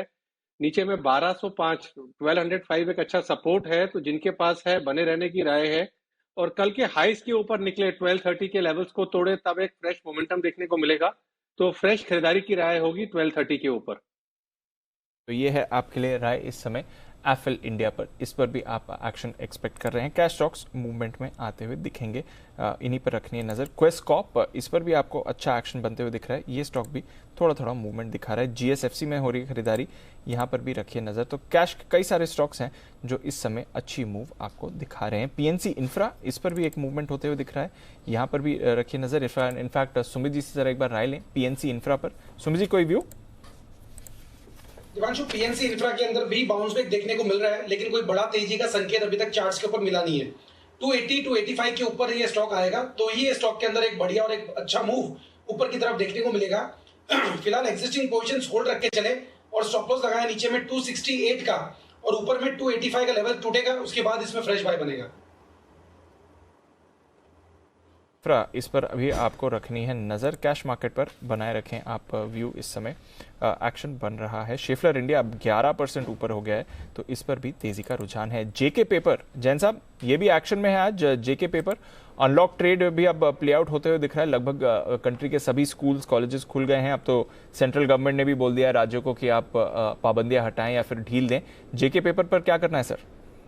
नहीं, बिल्कुल मेरा one of my favourite stocks और पेपर स्टॉक्स मुझे समाव अनलॉक थीम के हिसाब से हमेशा बढ़िया लगे, बट ओवरऑल अंडर परफॉर्म किए हैं। बट फिर भी JK paper, star paper, SSI paper, west coast paper, ये सब एक के बाद एक रेकमेंड किए। और इस बार का जो रिजल्ट था इनका दिसंबर का, वो बहुत ही बेहतरीन रिजल्ट था in terms of top line also, in terms of bottom line also और in terms of margin also. क्योंकि जनरली ओपीएम्स देखते हैं हर कॉर्पोरेट रिजल्ट में कहीं ना कहीं प्रॉब्लम रहती है, बट ये इसने बहुत अच्छा रिजल्ट दिया। तो ये 200 से 210 का रेंज बहुत बढ़िया रेंज है, जिसमें जेके पेपर को अच्छे से एक्यूमुलेट करना चाहिए एग्रेसिवली, और बाकी इस लेवल पे भी लिया जा सकता है। जैसा कि आपने कहा अनलॉक का theme, yes it will play a very big unlock theme का अपॉर्चुनिटी। ओके, तो अनलॉक थीम बनी रही है इस समय बाजार में और जेके पेपर उसका भी हिस्सा आपको बनते हुए दिखेगा। वीआईपी इंडस्ट्रीज ये भी अनलॉक थीम में आता है, इस पर भी आप रखिए नजर। एक्शन तो यहाँ पर भी बन रहा है और कुछ और स्टॉक्स भी जहाँ पर आपको मूवमेंट दिख रहा है। भारत डायनामिक्स ये भी अच्छे मूवमेंट दिखा रहे हैं। इनफैक्ट थोड़ी देर पहले एक स्पाइक भी आया था। हिमांशु जी जरा चार्ट देखें भारत डायनामिक्स का।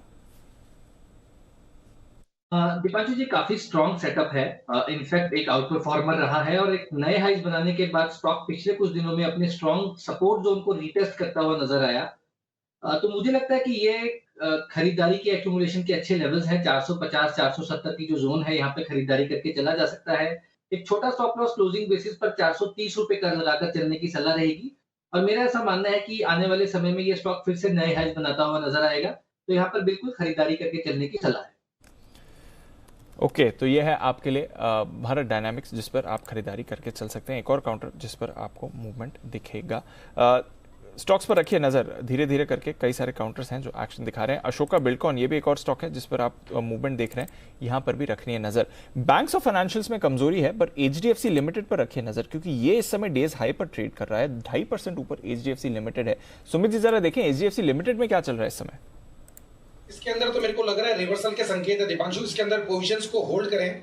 स्टॉक ने पिछले कुछ दिनों में एक अच्छी खासी गिरावट दिखाई और गिरावट दिखाने के बाद अब ये 2 दिनों से बाउंस बैक दिखा रहा है और 2 दिनों से ये हाई पे ही सस्टेन कर रहा है। तो अभी मेरे को लग रहा है कि स्टॉक के अंदर अगर कोई भी छोटा मोटा डिप आता है तो खरीदारी करें, एग्जिस्टिंग पोजीशंस होल्ड रख के चले। स्टॉक यहाँ से आने वाले दिनों में 2500 के इमीडिएट टारगेट और 2500 के लेवल टूटते हैं तो 2550 तक के लेवल भी आने वाले दिनों में एचडीएफसी के अंदर देखने को मिलेंगे। डिप्स में खरीदारी करें, एग्जिस्टिंग पोजीशंस होल्ड रख के चले।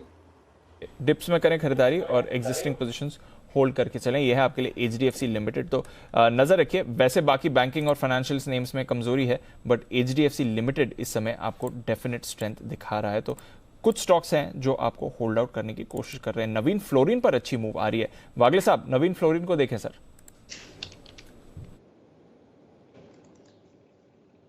दीपांशु ऑलरेडी 4% ऊपर है। ये माहौल में मैं यहाँ पे फ्रेश बाइंग की सलाह नहीं दूंगा। लेना है तो भी करेक्शन पे लेना है 3880 3860 ये रेंज में।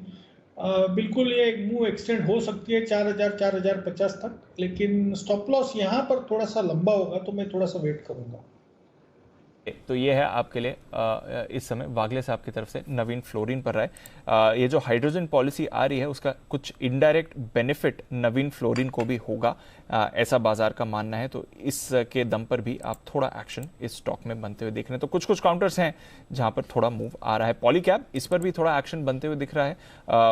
कुणाल जी पॉलीकैब का चार्ट क्या कहता है सर 2400 का लेवल क्रॉस करते हुए?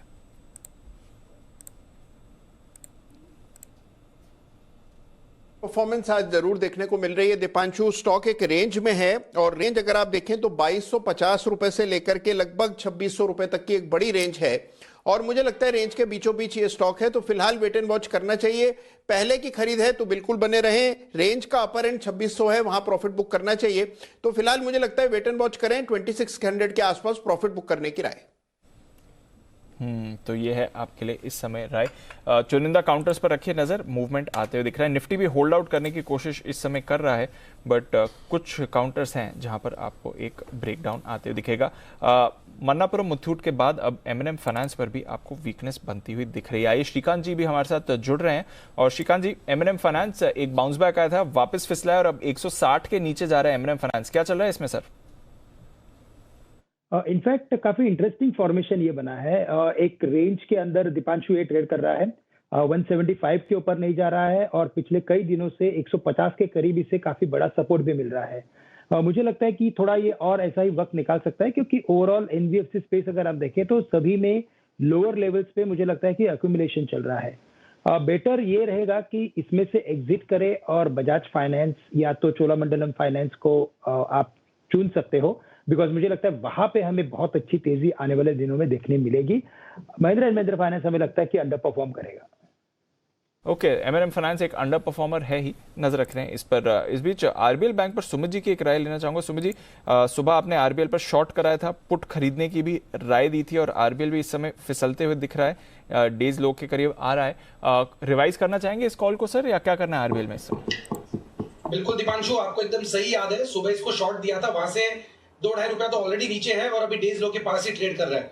140 का लेवल टूटने पे और नीचे का मूव देखने को मिलेगा। छोटा सा कोई 50-100 पॉइंट का अगर निफ्टी में फॉल आया तो आरबीएल के अंदर 3 से 4 रुपए का फॉल यहां से और देखने को मिल सकता है। तो जिन्होंने भी शॉर्ट किया है, ट्रेलिंग स्टॉप लॉस लगा लें, पोजीशंस होल्ड करें, अभी भी थोड़ा वीक ही लग रहा है। ओके, तो ये है आपके लिए इस समय आरबीएल बैंक पर राय आती हुई दिख रही है सुमित जी की तरफ से। फाइनेंशियल्स बेसिकली ये आपके लिए कमजोर एरिया है और अमेरिकी फ्यूचर्स पर भी रखिए नजर, कमजोरी बनती हुई दिख रही है इस समय, 200 पॉइंट नीचे। अमेरिका के भी फ्यूचर्स कमजोर हुए हैं थोड़े से, मार्केट थोड़ा सा आखिरी 1 घंटे में ज़्यादा ढीला हो रहा है। मेरा भी डेटा बनाने का काम थोड़ा सा रह गया है, तो दीप ऑलमोस्ट फाइनल स्टेज पे है, बस 2-3 मिनट और दें और उसके बाद मैं डेटा आपके सामने रखता हूँ। बड़े इंटरेस्टिंग डेटा बन रहे हैं, बहुत ही गजब वाले बन रहे हैं। सबसे बड़ी बात जो हम जनरली सोचते हैं ना कि इस तरह के माहौल में एक्शन कम करो कम करो, आप सोचिए हमारे कोई सुनता नहीं है। हाँ, कोई नहीं। 17,500 पर हाईएस्ट ओपन इंटरेस्ट कॉल्स में सोचो कितना होगा, 1,23,00,000 शेयरों का। इससे आप अंदाजा लगा सकते हैं कि पूरे सबको एक ही दिन में पैसा बनाना। तो बस मैं निफ्टी के बना चुका हूँ, बैंक निफ्टी के डेटा आज जल्दी से आपके सामने रख रहा हूँ। मतलब गजब का डेटा है, तो इतने मतलब कहीं किसी को कोई डर है नहीं, ऐसा लग रहा है कि मतलब एक्सपायरी का दिन है, वॉलेटाइल मार्केट है, कुछ भी खबरें आती है, लेकिन भयंकर डेटा बने हुए हैं। 17,300 पर 82,00,000 शेयर है पुट में, 17,500 पर 1,23,00,000 शेयर कॉल्स में। ये सारे के सारे डेटा आते हुए दिख रहे थे। इस बीच सर अमेरिकी फ्यूचर्स को देखिए और फिर रशिया के बाजार को देखते हैं, क्योंकि कई सारी खबरें आ रही हैं। अब हम ट्रैक सारी खबरें कर रहे हैं, बट इस समय ब्लूमबर्ग वायर पर आई है खबर, तो इसलिए हम वेरीफाइड एक तरह से सोर्स कह सकते हैं। रशिया की एक नेबरिंग कंट्री है बेलारूस, जिनके काफी क्लोज रिलेशन है रशिया के साथ। वो एक जॉइंट मिलिट्री ड्रिल कर रहे हैं इस समय रशिया के साथ, और वहां के प्रेसिडेंट कह रहे हैं कि कल वो पुतिन साहब से मिलेंगे और कुछ और मिलिट्री ड्रिल्स डिस्कस करेंगे। अभी इनडायरेक्टली, क्योंकि रशिया की आर्मी बेलारूस से भी यूक्रेन बॉर्डर पर जा सकती है। वहां पर पोजीशनिंग वैसे ले ली है। रूस के साथ आ रहा है मिलिट्री एक्शन को लेकर, और कल उनकी मीटिंग पुतिन साहब के साथ होगी। ओके, ये वजह। अच्छा, आप समझ में आए क्यों डाउ फ्यूचर्स आपके 200 पॉइंट नीचे हुए हैं। तो डाउ फ्यूचर्स में जो कमी की, गिरावट की जो वजह है, और नैस्डैक फ्यूचर्स आपके लगभग 100 पॉइंट नीचे आते हुए दिख रहे हैं। ये खबर समझ लीजिए, बेलारूस के राष्ट्रपति की तरफ से बयान आया है। बेलारूस रूस के पास का देश है, रूस का दोस्त देश है, और वो ये कह रहे हैं कि कल उनके राष्ट्रपति की, पुतिन साहब के जो रूस के राष्ट्रपति है, उनके साथ उनकी मुलाकात होगी, और इस मुलाकात के बाद वो जॉइंट एक्शन पर, वो ट्रुप्स का जो एक्शन होता है, ड्रिल होता है, उस पर विचार करेंगे। यानी कि तनाव बढ़ाने वाले ये संकेत है। और यही वजह आप देखिए, रूस के बाजार भी अगर हम आपके सामने ला पाए, देखिए 4% अब रूस के बाजार नीचे आ गए हैं, और लगभग 2.5%, दो इंडेक्स है हमारे पास रूस के। RTS 4% नीचे है और ये 2.5% नीचे। तो थोड़ी सी खराब खबर ये साफ तौर पर आती हुई दिख रही है आपके लिए। तो अच्छे स्टेटमेंट नहीं आ रहे हैं जो इस वक्त आते दिख रहे हैं, तो एक तरफ से और थोड़े कमज़ोर स्टेटमेंट आते हुए दिख रहे हैं। तो ये एक बड़ी खबर है इस वक्त की पुतिन साहब के नाम में पुट है, पुट इन नहीं लग रहा है? नहीं लग रहा है, वही हो रहा है इस समय। अब कोई ऐसा लीडर चाहिए जिसके नाम में कॉल हो तब तो कुछ बात बने। वैसे बाइडेन में बाय है, पर स्पेलिंग नहीं है, स्पेलिंग बाइडेन, बट हाँ लेकिन बाय तो है बिल्कुल। लेकिन ये बड़ी खबर इस वक्त आती हुई दिख रही है जो थोड़ी तनाव बढ़ाने वाली है, और शायद इस वजह इन्हीं पर ग्लोबल मार्केट रिएक्शन दे रहे हैं। आप देख सकते हैं 200 पॉइंट नीचे होता हुआ दिख रहा है डाउ फ्यूचर्स, 205 पॉइंट हम बात कर रहे थे तब डाउ फ्यूचर्स लगभग 170 पॉइंट नीचे था। डाउ फ्यूचर्स अब 200 पॉइंट नीचे हो चुके हैं, 80 पॉइंट नीचे नैस्डैक फ्यूचर्स है।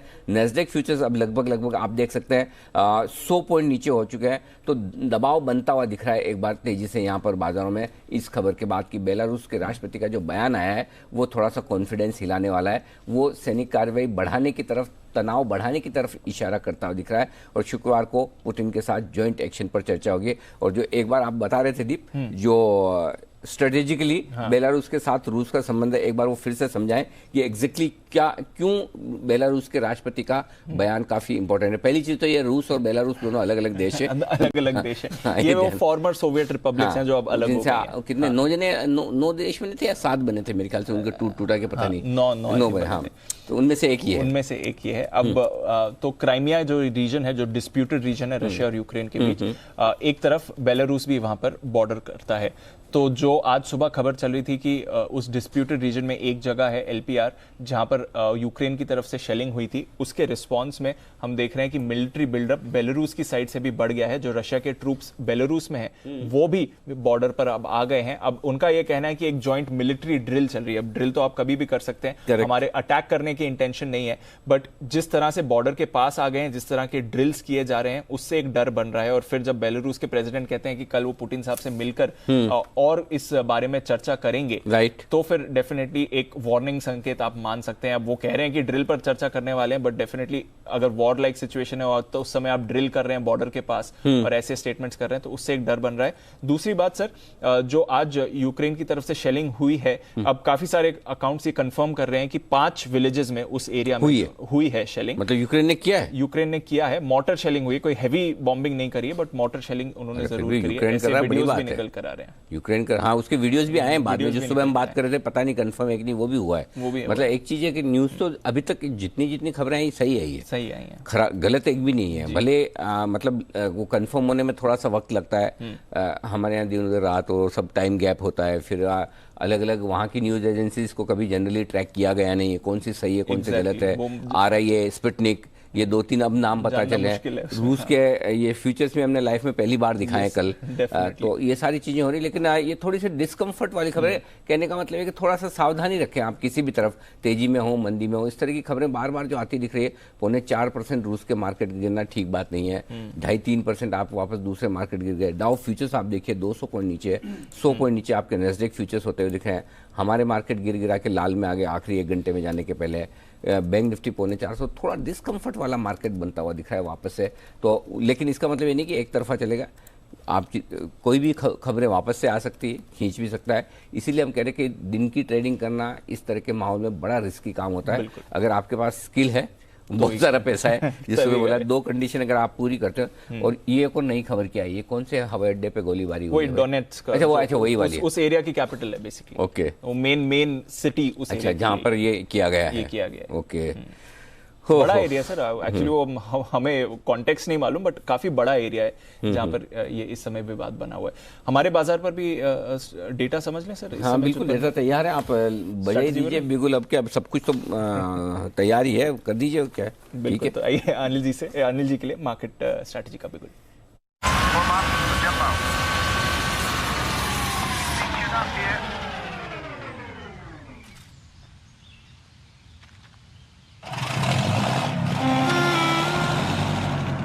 आने वाली खुशी के लिए एक ख्याल ही काफी है। इबिक्स कैश हर खुशी के लिए काफी है।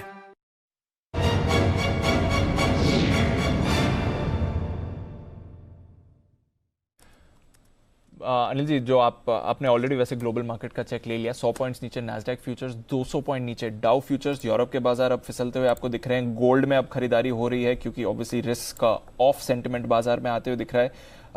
तो डेफिनेटली ग्लोबल मार्केट्स अब फिर से लड़खड़ा रहे हैं इसी खबर पर आते हुए, और बैंक निफ्टी भी अब 400 पॉइंट्स का कट दिखा रहा है, तो थोड़ा वापस नर्वसनेस आ रही है मार्केट में। क्या करना है दीप? ये तो खबर ऐसा लग रहा है कि सही साबित होती दिख रही है। ब्लूमबर्ग के बाद अब रॉयटर्स पे भी आ गई, राइट? तो अगर खबर दोनों ही जगह आ रही है, ब्लूमबर्ग और रॉयटर्स पे, तो थोड़ी सावधानी की बात तो है, इसमें कोई डाउट नहीं। कंफर्ट नहीं आता क्योंकि खबरें अच्छी बुरी कोई भी, अच्छा अच्छी खबर पे बढ़े नहीं बढ़े, खराब पे गिर जरूर जाता है, ये बड़ी प्रॉब्लम है। तो इसलिए कंफर्ट कम है। डेटा मैं बता दूंगा, लेकिन डेटा के मतलब क्या, कल भी आपने पूछा था और वो जैसे ही डेटा बताया 15 मिनट बाद अचानक से बम गिर गया, कुछ हो गया। तो अब मैं डेटा बताऊं, 15 मिनट बाद कोई खबर आ जाए, तो पहली चीज ये है कि जो भी मैं डेटा बता रहा हूं उसको आप इस तरीके से देखिएगा, खबर कोई भी आए तो डेटा गलत हो सकता है, वो मेरे हाथ में नहीं है। 17,300 आपके लिए स्ट्रॉन्ग सपोर्ट है, तो 17,250 17,300 ये सपोर्ट के तौर पर काम करेगा आज, क्योंकि 82 लाख शेयरों का ओपन इंटरेस्ट पुट में है, तो यहाँ पर मार्केट की गिरावट रुकनी चाहिए अगर कोई खराब खबर नहीं आती है। तो जितना गिरना है आप शायद गिर चुके हैं आज के लिए, अनलेस की कोई नई नेगेटिव खबर नहीं आए तो।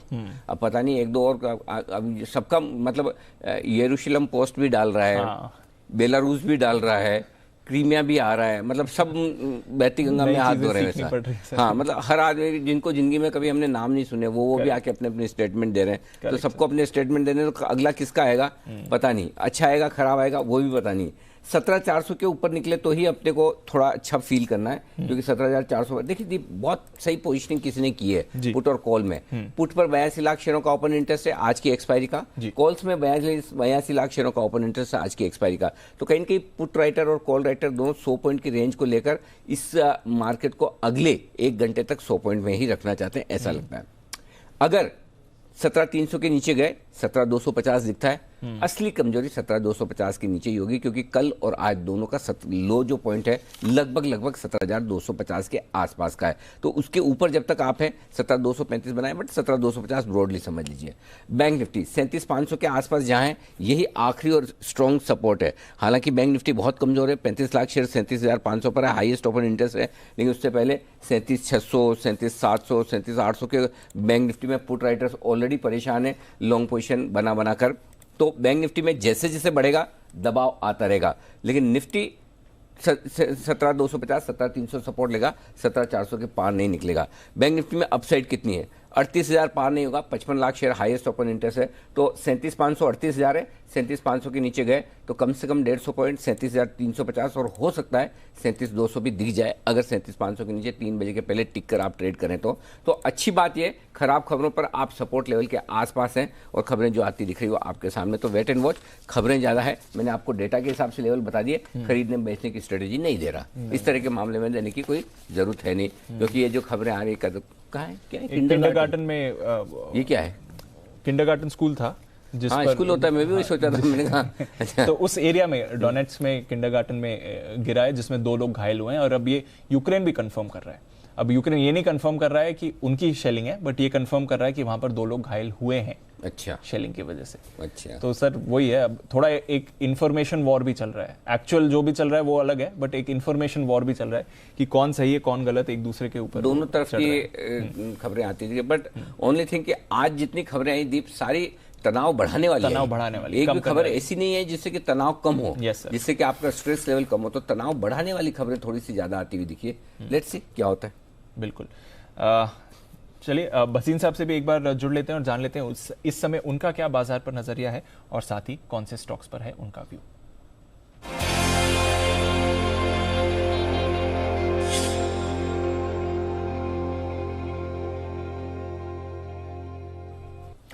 गुड आफ्टरनून भसीन साहब, थोड़ा फिर से तनाव छिड़ने की बात आ रही है, कई सारी रिपोर्ट्स हैं, क्या व्यू है सर इस समय, एक बार बाजार पर अपनी राय दें।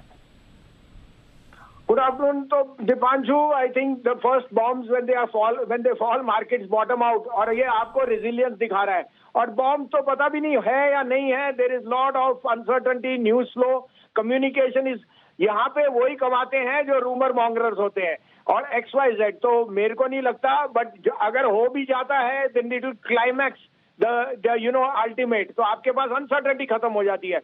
Markets are very very mature, they are handling that and they can see a wall of they climb all these walls of worry. So I constantly think आपको अपने Indian centric model देखिए, real estate, auto are doing extremely well. These are the contrarian sectors to be in. अब आपके लिए 2 pics हैं जो again इसी से रिलेटेड इंडिया सेंट्रिक मॉडल है। जहां कोई घबराहट नहीं लग रही। आप कहें तो मैं शुरू करूं? जी सर बताएं। तो सबसे पहले लीजिए अल्ट्राटेक सीमेंट, 114 मिलियन टन की कैपेसिटी, और आप जिस तरह से रियल इस्टेट और कमर्शियल में स्प्रेड देख रहे हैं, UltraTech is a no brainer. 7050-55 में लीजिए, 6925 का स्टॉप लॉस, 7350 का टारगेट। ये जब भी मैंने आपको कहा है 300 रुपए बना है वहां से जहां से। दूसरा, आज मुझे कंजम्पशन पे बहुत स्ट्रेंथ दिख रही है। टाटा कंज्यूमर लीजिए, 717-18, स्टॉप लॉस ऑफ 704, 740 to 742 का target. And I maintain the best picks are Godrej property, PEL, DLF, stay with them. Okay, तो ये है आपके लिए दो कॉल्स, टाटा कंज्यूमर पर भसीन साहब की कॉल और अल्ट्राटेक का। दो ही कॉल सर इस समय, हेज करने के लिए कुछ करना है या इन दो कॉल्स के साथ ही जाएं? नहीं सर, हेज तो करना ही नहीं, यहाँ तो तेजी बनेगी। कल ये सारा कुछ मेरे हिसाब से अंदर आ जाएगा प्राइस के अंदर। And markets are showing extreme maturity. चलिए, तो चिंता की बात नहीं है, जैसा भसीन साहब कह रहे हैं। और अल्ट्राटेक और टाटा कंज्यूमर, ये दो बाय कॉल्स आपके लिए आ रही हैं। शुक्रिया सर हमारे साथ जुड़ने के लिए और इस समय अपनी कॉल देने के लिए, बाजार पर नजरिया भी देने के लिए। इस बीच सर रॉयटर्स के हवाले से भी कुछ इंटरेस्टिंग खबर आ रही है। उन्होंने कुछ सैटेलाइट इमेजेस भी डाली हैं और वो कह रहे हैं कि एक बयान आया है EU की तरफ से कि रशिया के कुछ पोजीशंस पर ज्यादा मिलिट्री बिल्डअप आ रहा है। तो ऐसा कोई भी नहीं संकेत उन्हें इस समय दिख रहा है जो सजेस्ट करे कि रशिया ने मिलिट्री पुल बैक किया। रॉयटर्स ने डाली है खबर। हाँ, तो खबरें अच्छी नहीं आ रही।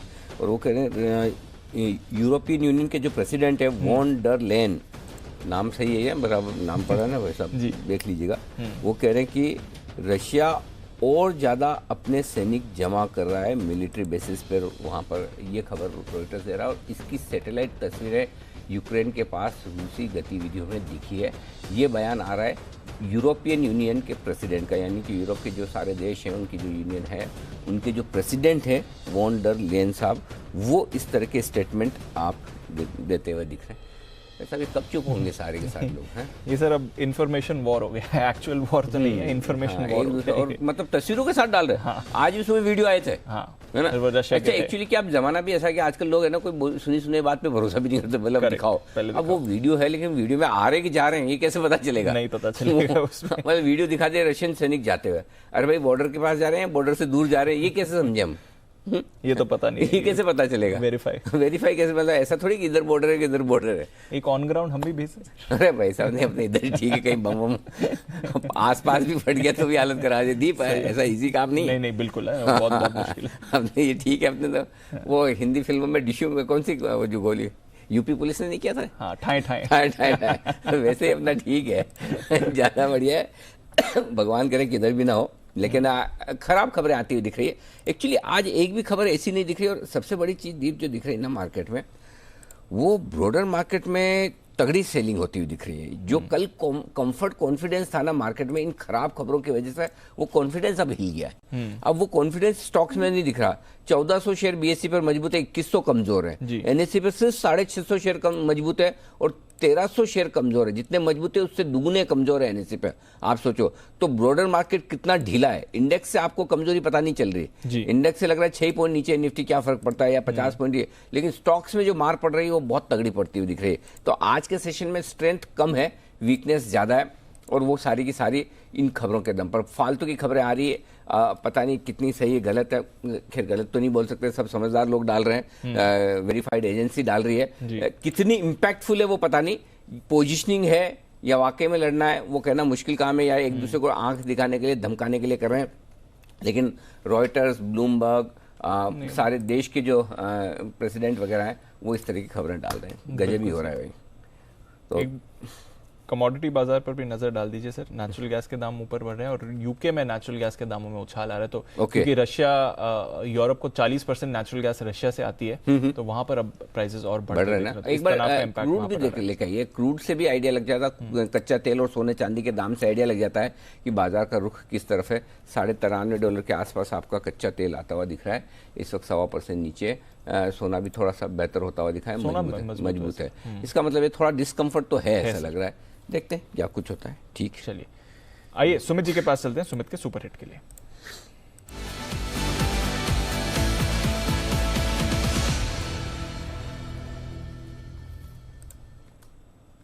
सुमित जी बताएं सर। बिल्कुल दीपांशु, स्टॉक्स के अंदर सेलिंग देखने को मिल रहा है। सुबह आरबीएल बैंक सेल दिया था, डेज लो पे है। फिर आरईसी सेल दिया, वो भी अभी डेज लो पे है। और अभी एक और एक सेल कॉल मेरे रडार पे आया है। स्टॉक का अभी भाव चल रहा है 229। स्टॉक के अंदर कल का लो ब्रेक हो चुका है। स्टॉक का नाम है टाटा पावर। टाटा पावर के अंदर यहां से थोड़ा सा प्रॉफिट बुकिंग देखने को मिल सकता है। और वैसे भी पिछले 5-7 दिनों में गिरावट आई, फिर 1-2 दिनों का बाउंस बैक आया और वो सस्टेन नहीं किया। आज वापस से गिरावट देखने को मिल रहा है, तो मेरे को लग रहा है टाटा पावर को यहाँ पे बेचे। 234 का ऊपर में स्टॉप लॉस लगाए। नीचे के अंदर 222 रुपए से लेके 220 रुपए तक का मूव 1 से 2 दिनों के अंदर टाटा पावर में देखने को मिल सकता है। एकदम नीजेंट 1-2 दिनों के इमीडिएट रिएक्शन के लिए टाटा पावर में यहाँ पे बिकवाली कर सकते हैं 234 के स्टॉप लॉस से 222 से 220 के टारगेट्स के लिए। ओके, तो ये है आपके लिए इस समय सुमित जी की तरफ से टाटा पावर पर बिकवाली की राय। एक कॉल श्रीकांत जी भी दे रहे हैं, उनके लिए भी बिल्कुल BTSTT का।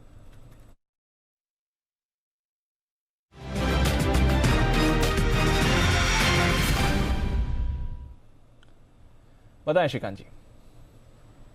दीपांशु देखिए, वैसे काफी सारे स्टॉक आईटी के स्पेशली स्टॉक्स लोअर बाउंड्री पे आके वहां पे ही कंसोलिडेट कर रहे थे, लेकिन आज के दिन में हमने वापस एक उनमें गिरावट देखी है। और वहां पे हमें लगता है कि जो ये L&T टेक्नोलॉजी सर्विसेज है, LTTS, यहाँ पे हमें लगता है कि एक और वीकनेस बन सकता है। ये अभी 4450 के करीब ट्रेड कर रहा है और स्टॉप लॉस काफी नजदीक का है, यानी कि 4500 का हम स्टॉप लॉस रख सकते हैं to create short position on LTTS। Targets हमें नजर आ रहे हैं 4300, 4250 के। तो काफी एक अच्छा रिस्क रिवॉर्ड रेशियो मिल सकता है अगर करंट लेवल से हम LTTS को शॉर्ट करके चलते हैं तो। L&T टेक को शॉर्ट करने की राय है। तो अब देखिए back to back sell calls आ रही हैं। टाटा पावर और L&T टेक दोनों डेज लो पर इस समय आपको ट्रेड करते हुए दिखेंगे। इस बीच जो हम बात कर रहे थे, सैटेलाइट इमेजेस भी कुछ आई हैं, रॉयटर्स के हवाले से ही आ रही हैं। तो ये वेरीफाइड खबर है जो हम आपके लिए चला रहे हैं। अब इसमें ऑब्वियसली हमें भी डिकोड करना मुश्किल है कि एग्जैक्टली कौन सी पोजीशंस की बात की जा रही है, बट ये जो EU प्रेसिडेंट के बयान आए थे उसी के साथ ये इमेज गई है और उनका कहना है कि इस इमेज से दिख रहा है कि रशिया ने अपनी पोजीशंस वापस नहीं ली हैं। इनफैक्ट बॉर्डर के पास कई जगहों पर उनकी पोजीशंस अभी भी बनी हुई हैं, ऐसा उनका दावा है। और इस इमेज के जरिए वो ये क्लेम भी कर रहे हैं कि रशिया ने अपनी पोजीशंस वापस नहीं ली हैं। तो आपकी स्क्रीन पर आ रही हैं, हम सिर्फ और सिर्फ वेरीफाइड चैनल से ही आपके सामने ये खबर डाल रहे हैं। तो फिलहाल ये कुछ और परेशान करने वाली खबर आती हुई दिख रही है बाजार के लिए। तो चलिए, नेगेटिव खबरें आ तो रही है। आखिरी आधे घंटे में हम प्रवेश कर रहे हैं। चलो देखते हैं कुछ रिकवरी होती है। अच्छी बात है कि दीप के 17,250 17,300 की जो सपोर्ट रेंज है उसको निफ्टी होल्ड कर रहा है। निफ्टी उतना कमजोर नहीं। बैंक निफ्टी थोड़ा साथ देना तो मजा आ जाए। बैंक निफ्टी अच्छी बात है, 37,500 पर रुका तो है। तो एक्सपायरी के दिन ऐसा लग रहा है 17,300 और 17,400 दोनों की प्रीमियम जाने वाली है। 17,300 के पुट की और 17,400 के कॉल बायर्स की दोनों की प्रीमियम खत्म होगी। और शायद बैंक निफ्टी में 37,500 के पुट की और 38,000 के कॉल की दोनों की प्रीमियम खत्म होगी। ऐसा आप समझ कर चल सकते हैं इस वक्त। तो ये आपके लिए पूरा का पूरा ओके। पुतिन ने इटली के राष्ट्रपति को कुछ आश्वासन दिया है। क्या आश्वासन दिया भाई? क्या भाई कुछ दूसरे खबरें भी पढ़ने दो। इटली को पर्याप्त मात्रा में गैस सप्लाई जारी। Thank you very much. देते रहो ही देते रहो। अच्छा, इस बीच कुणाल जी भी कुछ दे रहे हैं। जी कुणाल जी दीजिए। अनिल जी देखिए, मैं भी एक आश्वासन दे रहा हूं। अनिल जी, मेरा ये कहना है कि अनिल जी देखिए, पहली बात तो ये जो खबरें आ रही है ना कि यहाँ पर इतनी सेना है, इतनी सेना का इतना मूवमेंट है। अनिल जी देखिए, ये जो खबरें हम तक आ रही हैं, सार्वजनिक जो खबरें हैं, आप ये देखिए जो जांच एजेंसियां हैं, अलग अलग देशों की मिलिट्री इंटेलिजेंस लगातार सिचुएशन को मॉनिटर कर रही होंगी, तो उनको अनिल जी हमसे पहले पता लग जाता है। ये जो खबरें हैं अनिल जी, मुख्य रूप से ये केवल दबाव बढ़ाने के लिए दी जाती हैं। असल काम अनिल जी पर्दे के पीछे हो रहा होगा, बातचीत चल रही होगी और अनिल जी अंत में इस पूरी स्थिति का जो समाधान है वो बातचीत के जरिए निकलेगा अनिल जी। तो इसलिए, और बाजार का रिएक्शन भी अनिल जी कोई बहुत ज्यादा नेगेटिव नहीं है। तो मेरा केवल ये कहना है कि इतनी चिंता नहीं करनी चाहिए। तो ये जो दबाव बनाए की जो स्ट्रेटेजी है ना कुणाल जी, जो आप कह रहे हैं वो कामयाब होते हुए देख रहे हैं। दबाव बन रहा है थोड़ा थोड़ा हम सब पे। खबरें सुन के अच्छा नहीं लगता ना। कोई अच्छी बात करे ना, प्यार मोहब्बत की बात करें, नहीं लड़ेंगे, नहीं झगड़ेंगे, नहीं ठीक है, ये सब करे कहाँ। और सोना अनिल जी देखिए, अनिल जी सुनिए जी,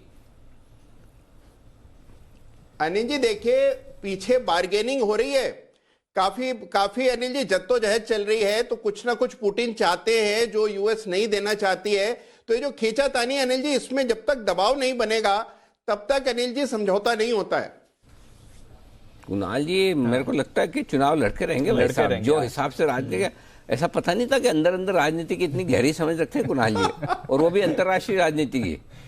सुमित जी क्या करेंगे अब आप? मैं भी मेरी प्रैक्टिस कर रहा हूँ। अरे सिंपल सी चीज है, आप बोलो कुणाल जी, आप बड़े हैं, जिंदगी में सारे बड़े बड़े काम आपको करने हैं। अमेरिका में क्या होगा, रशिया में क्या होगा, लंदन में क्या होगा, ये सब आप डिसाइड करिए। हिंदुस्तान में जो डिसीजन लेने वो मुझे लेने दीजिए, है ना? ठीक है ना ये आइडिया? आप देश पलायन कर जाइए। इसी बहाने क्या है कुणाल जी, देश के बाहर आपका रास्ता साफ, बिल्कुल एकदम रास्ता साफ। तो चलिए, ये है खबरें, और इन खबरों के बीच में बाजार ऊपर नीचे झूलते हुए। गोल्ड और सिल्वर भाग रहे हैं, वैसे भाग रहे हैं 50-200 को अब गोल्ड ने क्रॉस किया, और सिल्वर 700 रुपए ऊपर। ऐसा कंफर्ट नहीं दे रहा गोल्ड और सिल्वर, कुछ तो मतलब अनकंफर्टेबल चीजें चल रही है। चलो ठीक है, देखते हैं जो। पर एक कंफर्ट देने वाली खबर है जो बताइए, वो बताइए। अब थोड़ा मूड अच्छी वाली बताओ खबर। बदलते हैं।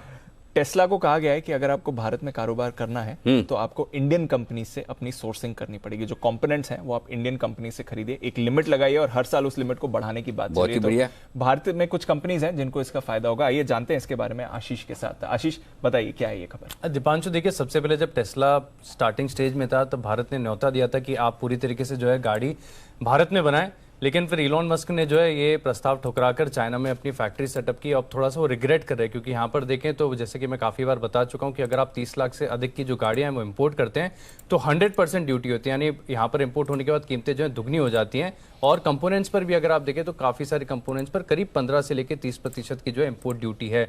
लेकिन भारत में देखिए काफ़ी बड़ी अवसर है इलेक्ट्रिक व्हीकल्स के लिए, जिस प्रकार से चलन बढ़ता जा रहा है। तो इलॉन मस्क के सामने जो है एक और प्रस्ताव रखा गया है कि आप $50 करोड़ के, यानी करीब 3750 करोड़ के जो ऑटो पार्ट्स हैं वो आपको यहाँ से सोर्स करने होंगे, सप्लाई करने होंगे, जिसके बाद ही जो है आप भारत में एंट्री कर पाएंगे। और वैसे भी अगर आप देखें तो अगस्त 2021 में टेस्ला ने बताया भी था कि उन्होंने करीब $10 करोड़ के जो है कंपोनेंट्स यहाँ से सोर्स किए हुए हैं। तो अब कंडीशन सामने ये रखी है कि पहले तो आपको लोकली सोर्स करना होगा, और हर साल ग्रेजुअली इसकी जो मात्रा आपको बढ़ानी होगी, 10 से लेकर 15% जो है आपको यहाँ पर कंटिन्यूस जो है, जो आप सोर्सिंग करते हैं लोकल कंपनीज के साथ से, वहाँ पर आपको ये जो है बढ़ाना होगा। और फिलहाल अगर आप देखें तो जिस प्रकार से मूड माहौल चल रहा है, हो सकता है कि जो है इलॉन मस्क इसको मानते हुए नजर आए। तो पूरे ऑटो एंसिलरी स्पेस पे जो है आपको नजर रखनी चाहिए। सबसे पहले देखिए सोना कॉमस्टार, यहाँ पर कंपनी जो है ऑल्टरनेटर्स मोटर्स बनाती है, तो इनके लिए बड़ा अवसर बन सकता है। फीम इंडस्ट्रीज ये ऑटोमोटिव लाइटनिंग सेगमेंट में काम कर रहे हैं।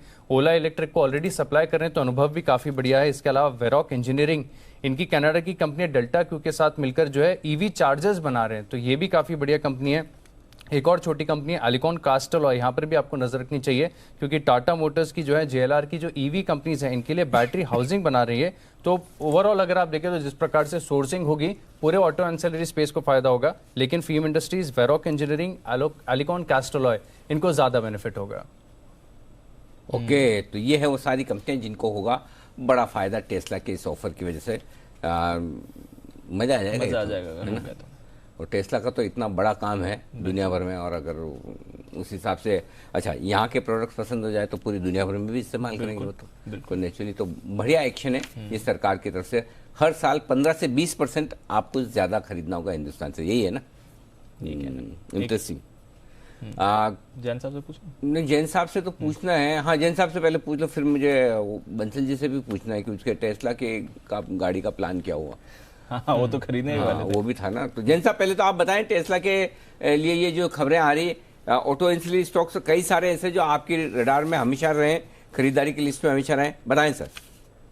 नहीं, बिल्कुल बिल्कुल, ये न्यूज बहुत अच्छी है। देखिए वैसे तो 3750 करोड़ टेस्ला जैसी बड़ी कंपनी के लिए एक छोटा फिगर है, बट एक आगाज अच्छी हुई है, एक शुरुआत है, और ये मानते हैं तो सर्टेनली देखिए आगे भी जो आपने बोला कि दूसरी कंट्रीज में भी जाएगी, तो और प्लस जो ऑटो एंसिलरी कंपनीज है वैसे बहुत छोटी है market cap point of view से देखें, और ओवरऑल इंडिया में जितनी बड़ी ये ऑटो एंसिलरी कंपनीज होनी थी, टॉप की 4-5 के बाद अलग है, बाकी सब लोग बहुत एक नॉर्मल लेवल पे काम कर रहे हैं। But yes, they are very efficient companies. अब जैसे फीएम इंडस्ट्रीज है, बहुत बढ़िया लगता है, इनफैक्ट इस स्टॉक को मैंने जेम्स में भी दिया हुआ है। वेरॉक इंजीनियरिंग बेहतरीन कंपनी है, अच्छा खासा करेक्टेड लेवल है, आई थिंक SIP स्टॉक में भी इसको रेकमेंड किया गया। सोना BLW ऑलरेडी काफी हद तक डिस्काउंटेड है कि ये इनफैक्ट ये सप्लाईज कर भी रहे टेस्ला को, इसके लिए उनको बहुत बड़ी प्रीमियम भी मिल रही है। But yes, it's a big news, and I think जो लोग नहीं भी कर रहे हैं अभी सप्लाईज और कुछ लोग फिर उसी हिसाब से अपने आप को गियर अप करेंगे to encash on this opportunity. तो ये है आपके लिए कुछ काउंटर्स जिसको इसका फायदा भी होगा और डेफिनेटली वहां पर आपकी नजर एक्शन आ रहा है। बंसल जी से पूछना बंसल जी से पूछना था। बंसल जी, क्या हुआ टेस्ला का प्लान? नहीं अनिल जी, देखिए टेस्ला का प्लान तो मेरा एज ऑफ नाउ ड्रॉप है अनिल जी। मेरा तो काम वैसे चल रहा है, मतलब मंदी आ गई मार्केट में, बोरो करके अब आप कुणाल जी को बाहर भेज रहे हैं रशिया यूक्रेन में, मतलब अब कुणाल जी बाहर चले जाएंगे तो उनकी गाड़ी वाड़ी मैं ले लूंगा अनिल जी। ड्रॉप है। कुणाल जी बाहर जाएंगे तो उनकी कुर्सी लेने के लिए तैयार है सुमित जी, ये जाएंगे तो गाड़ी लेने के तैयार है। कुणाल जी देखो आपको पार्सल करने के लिए कितने लोग तैयार बैठे हैं यहाँ से, देखो गजब है। वाह भाई, बहुत बढ़िया। 2 in 1 है, मैंने पहले बताया। अनिल जी देखिए, जी कुणाल जी। अनिल जी, जब एक रिसर्च हुई थी मेरे ख्याल से कुशल ने की थी, जब उन्होंने सारे दाम बताए थे टेस्ला के अनिल जी, तब बंसल जी को समझ आया कि टेस्ला खरीदने के लिए QIP लाना पड़ेगा, तो उन्होंने फिलहाल के लिए उसको अनिल जी टाल दिया। हाँ भाई साहब, QIP लाना हम जैसे रिटेल इन्वेस्टर के भरोसे मत, नाम सब्सक्राइब नहीं करेंगे। पहले से ही बता रहे, हमारे भरोसे इशू डूब जाएगा आपका। बराबर ना, हम में से तो पैनल में तो कोई सब्सक्राइब करने वाला है नहीं। चलिए बढ़िया है, लेकिन हरे निशान में बंद होने की कोशिश होती हुई दिख रही है बाजार की। आइए, जय ठक्कर तैयार है कैश का ऑप्शन लेकर।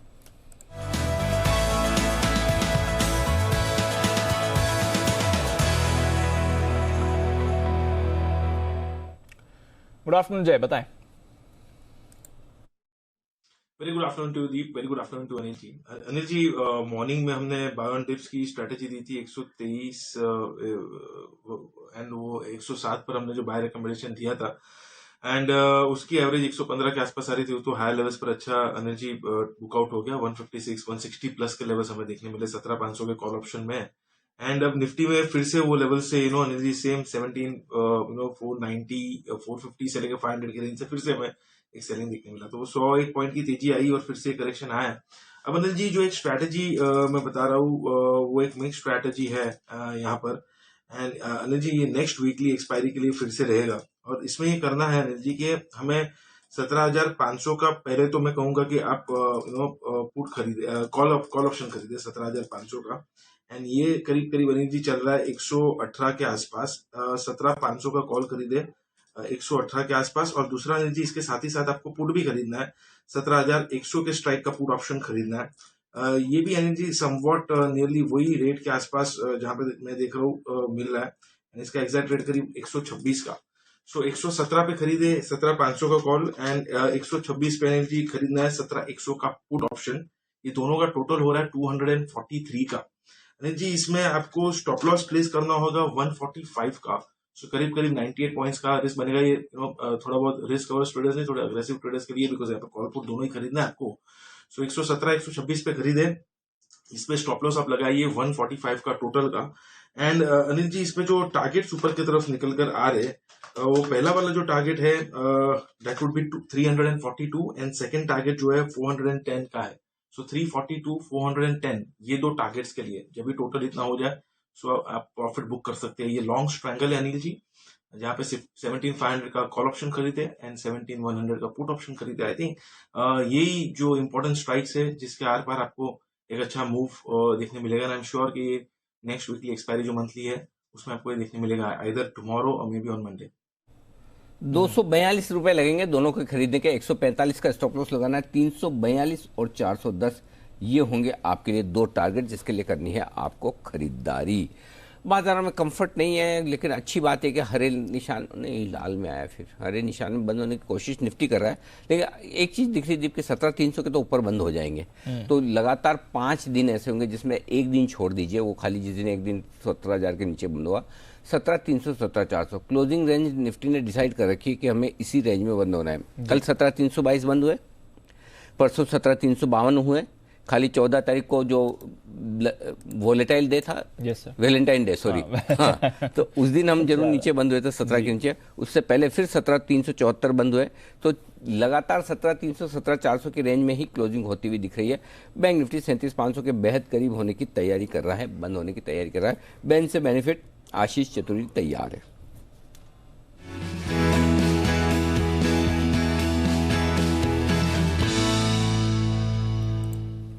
आशीष जी जी सर, क्या विचार है? सर एक स्टॉक को बाहर निकाल रहा हूँ, सेल 79.38 पकड़ के नहीं आसानी से सर आ रहा है। कल भी कोशिश की थी, 80.18% के साथ रह गया था, थोड़ी और कम हो जाती तो कल ही बाहर आ जाता था, लेकिन नहीं, आज आ जाएगा। 79.38% है तो सेल बाहर आ रहा है। और अच्छी बात है कि कोई भी फ्रेश एंट्री नहीं है सर, कोई भी स्टॉक ऐसा नहीं जिसकी 95% से ऊपर हो। और बाकी एस्कॉट्स अभी 90% पर है, इंडिया बुल्स हाउसिंग फाइनेंस 89% है। तो दोनों स्टॉक जो है बैन में है, बैन में बने रहेंगे। सेल बाहर आएगा, सेल बाहर आ जाएगा। किसी का इंटरेस्ट है नहीं, बाहर अंदर है, कोई फर्क नहीं पड़ता। वैसा हाल है, इंटरेस्ट खत्म हो गया लोगों का। नहीं अब तो वैसा नहीं। फिर भी श्रीकांत जी नहीं है, फिर भी फॉर्मेलिटी के लिए, चूंकि हम भी शो कर रहे हैं, सवाल पूछना हमारा काम है, जवाब देना आपकी जिम्मेदारी है। बताएं, सेल बैन से बाहर आने वाला है, कुछ करना चाहेंगे आप? देखिए, वैसे टेक्निकल फॉर्मेशन जो है अनिल जी, वो तो नेगेटिव दिखा रहा है और वेरी शॉर्ट टर्म में इसकी रेंज भी जो है वो नैरो होती जा रही है। कल के पुल बैक के बाद आज एक नेगेटिव क्लोज अगर वो दे रहा है तो मुझे लगता है कि ये स्टॉक वापस एक बार 97 से गिर के तकरीबन 93 या 92 के लेवल्स बिल्कुल दिखा सकता है। तो करंट लेवल से भी मुझे लगता है कि शॉर्ट लेके जाना चाहिए और हम यहाँ पे स्टॉप लॉस रख सकते हैं तकरीबन 100 रुपए के करीब का, बिकॉज 100 रुपए के करीब ये आ रहा है और वहां पे हमेशा इसे एक अच्छी सेलिंग मिल रही है। तो 100 रुपए का स्टॉप लॉस करंट लेवल से बेचे, 93 92 के टारगेट्स हम देख सकते हैं। साथ ही साथ अनिल जी, मुझे एक निफ्टी पे पुट ऑप्शन देना था, अगर आपकी इजाजत हो। ओह, क्या बात है, निफ्टी पे पुट ऑप्शन बिल्कुल।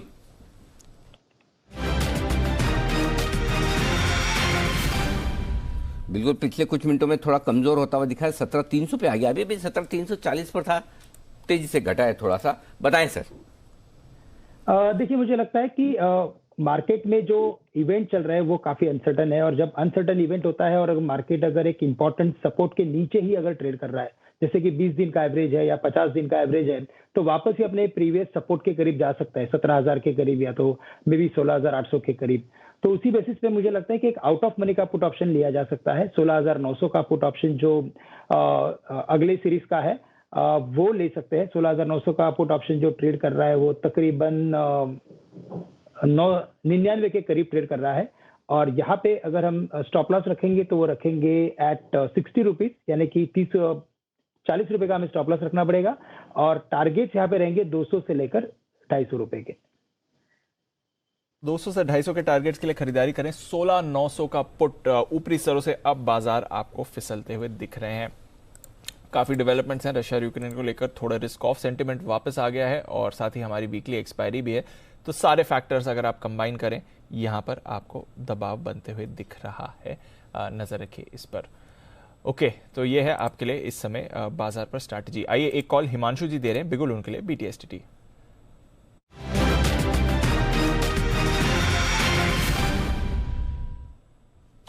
बताएं सर।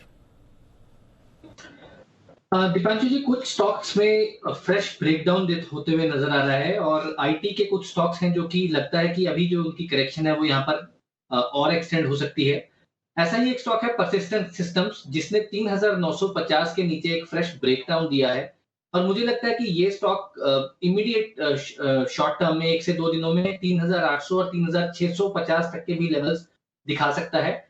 तो मुझे लगता है रिस्क रिवॉर्ड भी यहाँ पर काफी अट्रैक्टिव है। तो परसिस्टेंट सिस्टम्स में शॉर्ट करके चलने की सलाह रहेगी। 3,975 के स्टॉप लॉस के साथ 3,800 का पहला टारगेट और 3,650 तक के दूसरे टारगेट के लिए परसिस्टेंट में शॉर्ट करके चलने की सलाह। ओके, तो 3,800 3,650 ये दो टारगेट्स के लिए आपको परसिस्टेंट सिस्टम्स में करनी है बिग वाली। 17,300 का लेवल अब निफ्टी तोड़ते हुए आपको दिख रहा है और अक्रॉस द बोर्ड अब सेलिंग प्रेशर बन रहा है। तो जो स्टॉक स्पेसिफिक एक्शन था बाजार का, स्टॉक्स होल्ड आउट कर रहे थे, अब वहां पर भी आपको कमजोरी बनते हुए दिखेगी। ये पिछले कुछ मिनटों में बदलाव हुआ है बाजार के स्ट्रक्चर का। आइए वागले साहब के पास चलते हैं, वागले का वंडर।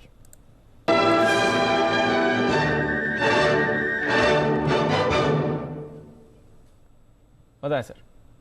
दीपांशु, आईसीआईसीआई बैंक को बेचकर चले, बैंकिंग में वीकनेस दिखाई दे रहा है। 750 तोड़ने की तैयारी अभी वहीं पर ट्रेड हो रहा है। 757 का स्टॉप लॉस होगा और 735 तक के टारगेट मैं कल देख रहा हूं।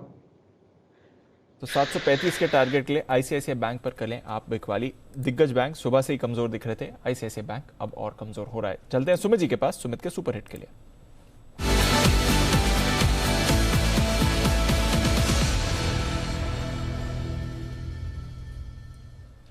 बताएं सुमित जी। दीपांशु, एक सेल कॉल और मेरे रडार पे आया है। स्टॉक का अभी भाव चल रहा है 145।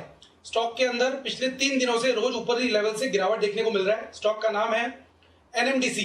एनएमडीसी के अंदर मेरे को लग रहा है कि 1 से 2 दिनों के अंदर यहां से 3 से 4% का गिरावट मिनिमम देखने को मिलना चाहिए। यहां पे सेल करें, 149 का ऊपर में स्टॉप लॉस लगाएं और नीचे के अंदर जो लेवल्स एनएमडीसी के अंदर देखने को मिल सकते हैं वो है 140 रुपए से लेके 138 रुपए तक के।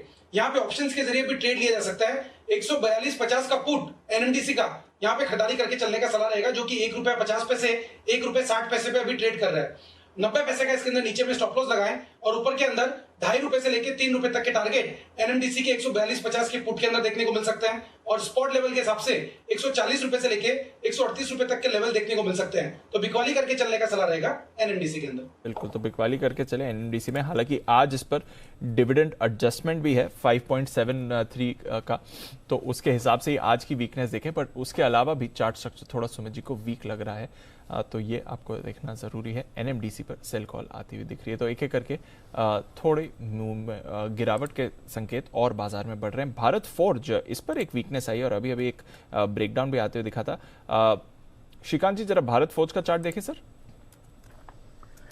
बिल्कुल, यहाँ पे भी दीपांशु अगर आप देखें तो काफी वीकनेस बना हुआ है और इनफैक्ट बाकी ऑटो स्टॉक्स अगर आप देखें तो वो इनफैक्ट आउट परफॉर्म करने की उन्होंने शुरुआत कर दी है, लेकिन इसमें हमने वीकनेस देखा है लगातार। मुझे लगता है शायद यही एक जो टेंशन चल रहा है शायद उसके पीछे होगा और करंट लेवल से अगर कोई भी लॉन्ग पोजीशन है तो सबसे पहले उसमें से एग्जिट कर ले और अगर करंट लेवल से अगर शॉर्ट करना है तो भी चल सकता है। 703 के करीब शॉर्ट करके चले, 712 रुपए का स्टॉप लॉस रख सकते हैं।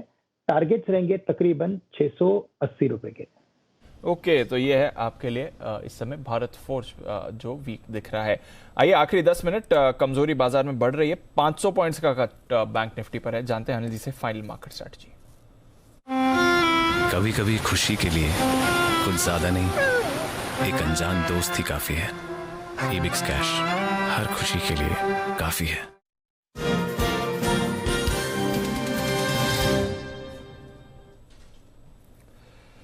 सर, डाउ फ्यूचर्स और कमजोर हैं, 200 पॉइंट्स का कट दिख रहा है, 125 पॉइंट्स का कट आपको नैस्डैक फ्यूचर्स में दिखेगा। यूरोप के बाजार अब थोड़े परेशानी में आ रहे हैं, यूके ½ % नीचे आ गया है, गैस प्राइसेस शूट अप कर रहे हैं वहां पर। गोल्ड में खरीदारी हो रही है, कच्चा तेल नीचे से संभला है, तो सिचुएशन तो अच्छी नहीं दिख रही है। हमारे बाजार भी अब डेज लो पर हैं, क्या करना है सर? कुछ नहीं, जाने दें। नहीं दीप, मजा नहीं है। आप देखो ना, अब 200 नीचे, हम शो की शुरुआत में 17,350-75 पे थे, वहाँ से 100 पॉइंट निकल गया। वो छोटी मोटी खबरों में ये सब हो जाता है। फिर ऐसा नहीं कि सब कुछ खराब ही है। अब 200 पॉइंट डाउ फ्यूचर्स ऐसे खराब है, रशिया रिकवर कर रहा है। आप रशिया के इंडेक्स लेके आओ जरा। हमने 4.25% रशिया का इंडेक्स नीचे देखा था, करेक्ट है जी। वो 4.25 वाला 3.3 रह गया, ये 2.5-3 वाला थोड़ा रिकवर तो हुआ है ना, लेकिन उसके सामने डाउ फिर भी नीचे जा रहा है। अब आप सुबह तो खुलोगे डाउ देख के ना, रशिया देख के थोड़ी खुलेंगे हम। और खबरें कौन सी आएगी, क्या आएगी? आज जो खबरें आई वो कंफर्ट नहीं दे रही, तो न लेने के लिए कंफर्टेबल है न बेचने के लिए कंफर्टेबल है। पास कोई जरूरी थोड़ी कि मतलब हमेशा कुछ करना ही है आपको। ऐसी सिचुएशन में ओवरनाइट रिस्क रखना, आइदर साइड रिस्क। आप लॉन्ग करके जाओ, नीचे खुल जाओ, बेच के जाओ, कोई अच्छी खबर आ गई तो ऊपर खुल जाओ। मतलब 100-150 पॉइंट निफ्टी के ऊपर नीचे खुलने में कोई बहुत बड़ी बात नहीं है। Correct sir. सो ऐसी पोजीशन में मुझे तो जय ने किया वो ठीक लगता है। हाई प्रीमियम लेके दोनों फिर करने ही है, तो पुट कॉल खरीदो, कम से कम एटलीस्ट आपकी रिस्क तो लिमिटेड है। करेक्ट है ना? करेक्ट भाई, भले ही ठीक है आपकी प्रीमियम गल जाएगी, लेकिन कल सीरीज का पहला दिन होगा, गल के भी कितनी गलेगी, तो इसलिए वो ठीक है। बट अगर करना है तो बाकी मेरी राय क्लियर कट है, नोटा 100%। चलिए जाने दीजिए, नोटा इस समय एक्सपायरी भी, वीकली एक्सपायरी भी है और थोड़ा मूड माहौल भी बाजार का बिगड़ा हुआ है। श्रीकांत जी के पास एक और कॉल है तैयार, तो बिगुल श्रीकांत जी के लिए BTSTT।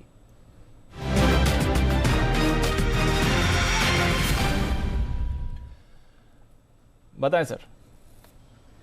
दीपांशु, मुझे लग रहा है कि ऑटो सेक्टर में अगर आप देखें तो भारत फोर्ज को छोड़ के बाकी जितने भी स्टॉक्स हैं उनका ट्रेंड अपवर्ड साइड पे शिफ्ट हो चुका है और हमें लगता है कि आने वाले दिनों में जैसे ही मार्केट में एक स्टेबिलिटी आएगी, हमें ऑटो स्टॉक्स में अच्छी तेजी देखने मिलेगी। और इसी वजह से हमें लगता है कि अगर यहाँ पे अगर इस लेवल पे, जैसे कि मार्केट अभी वीक है और मार्केट दोनों तरफ खुल सकता है, या तो ऊपर खुल सकता है, नीचे खुल सकता है।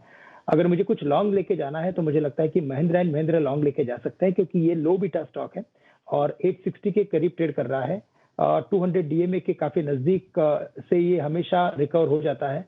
तो हमें लगता है कि अगर मार्केट थोड़ा सा भी अच्छा खुलता है तो सबसे पहले चलने वाले स्टॉक्स ऑटो रहेंगे और उसमें महिंद्रा एंड महिंद्रा मुझे लगता है लीड कर सकता है।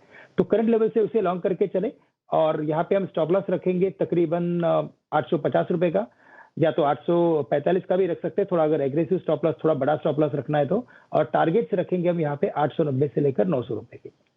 ओके, तो ये है आपके लिए महिंद्रा एंड महिंद्रा में राय आती हुई खरीदारी करने की श्रीकांत जी की तरफ से। और इस बीच CI और इसी तरह से थोड़ी सी रिकवरी जो है फिर से आती हुई दिख रही है निचले स्तर से, लेकिन कोई खास ऐसी रिकवरी नहीं है। एक काम करते हैं, मार्केट में कुछ खास हो नहीं रहा है, CI चलते हैं सर। हाँ। राकेश झुंझुनवाला साहब वहां पर कुछ बात कर रहे हैं, रियल एस्टेट कॉन्फ्रेंस चल रही, सुनते हैं उनका क्या कहना है। Wherever you go, wherever the metro goes, housing has developed. So, Bombay is making 340 kilometers of metro, and it's being made in every, so that as the transport systems come, the potentiality for housing is going to go through the roof. Your cities are going to get decongested, and urbanization in India is today half of China, 45%. As urbanization comes, housing has to come. Yeah, absolutely. I know, Mr. Parekh. People call me a big bull. I tell them bulls are called bulls because they are big. What is big bull? I was going to refer to you as the big bull. I will now not refer to you. Mr. Parekh, thank you, sir. You're most welcome to stay. I know you have to leave, but thank you very much once again for taking out the time and giving us your knowledge. Okay, लेकिन screen पर कहीं bullish sign है नहीं, खराब ही खराब दिख रहा है सब कुछ। 200 अंक नीचे डाउ फ्यूचर्स है, 100 अंक नीचे नास्डैक फ्यूचर्स है, 40 अंक नीचे निफ्टी है, 17,300 के आसपास बंद होने के संकेत दे रहा है, और 500 अंक नीचे बैंक निफ्टी। तो सबसे ज्यादा समस्या बैंक निफ्टी की है। बैंक निफ्टी के फ्यूचर्स दीपक लगभग 20 पॉइंट डिस्काउंट पर ट्रेड कर रहे हैं, निफ्टी के फ्यूचर्स लगभग 15 पॉइंट डिस्काउंट है। गजब है भाई साहब, मतलब डिस्काउंट पे आ गए, इतनी मंदी का माहौल है। अच्छा ठीक है, आखिर के 5 मिनट हैं, देखो अब क्या होता है पता लगा। बिल्कुल सर, मैं कुछ स्टॉक्स और देख रहा था जहां पर एक्शन हुआ है। बाय द वे सर, आज जोमेटो 5.5% ऊपर है। इस पर ऊपर है नजर, कुछ तो चल रहा है इस पर। बुल वर्सेस बेयर कल हमने यहाँ पे इस पर किया भी था, डाइवर्जेंट ब्रोकरेज रिपोर्ट्स भी आई थी। एक क्विक चार्ट चेक भी ले लेते हैं सुमित जी से। सुमित जी, इस सब के बीच जोमेटो अपनी चाल ही चल रहा है 90 के लेवल पर, जोमेटो कैसा दिखता है चार्ट्स पर? मोमेंटम आया है आज, ओवरसोल्ड लेवल से नीचे से बाउंस बैक देखने को मिला है, लेकिन थोड़ा सा डाइसी, थोड़ा सा रिस्की है। फिलहाल आप मान के चले कि इसने जब 120 से 170 की रेंज में 6 महीने तक काम किया और फिर 120 का लेवल टूटने के बाद इसने 75 से अब 100 से 120 की रेंज बनेगी। तो अब ये यहाँ से छोटा सा पुल बैक, बाउंस बैक अभी और देखने को मिल सकता है। हो सकता है 95 से 100 रुपए तक के लेवल ऊपर में आए, बट मेरे को लगता है कि फ्रेश बाय एक बार थोड़ा सा वेट करना चाहिए, देखना चाहिए कि ये स्टॉक ऊपर में सस्टेन करता है कि नहीं करता है, उसके बाद ही इसमें कोई कन्विंसिंग बाय बनेगा।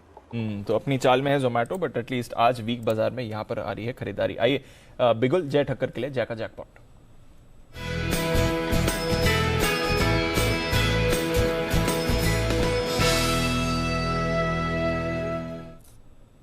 बताएं जय।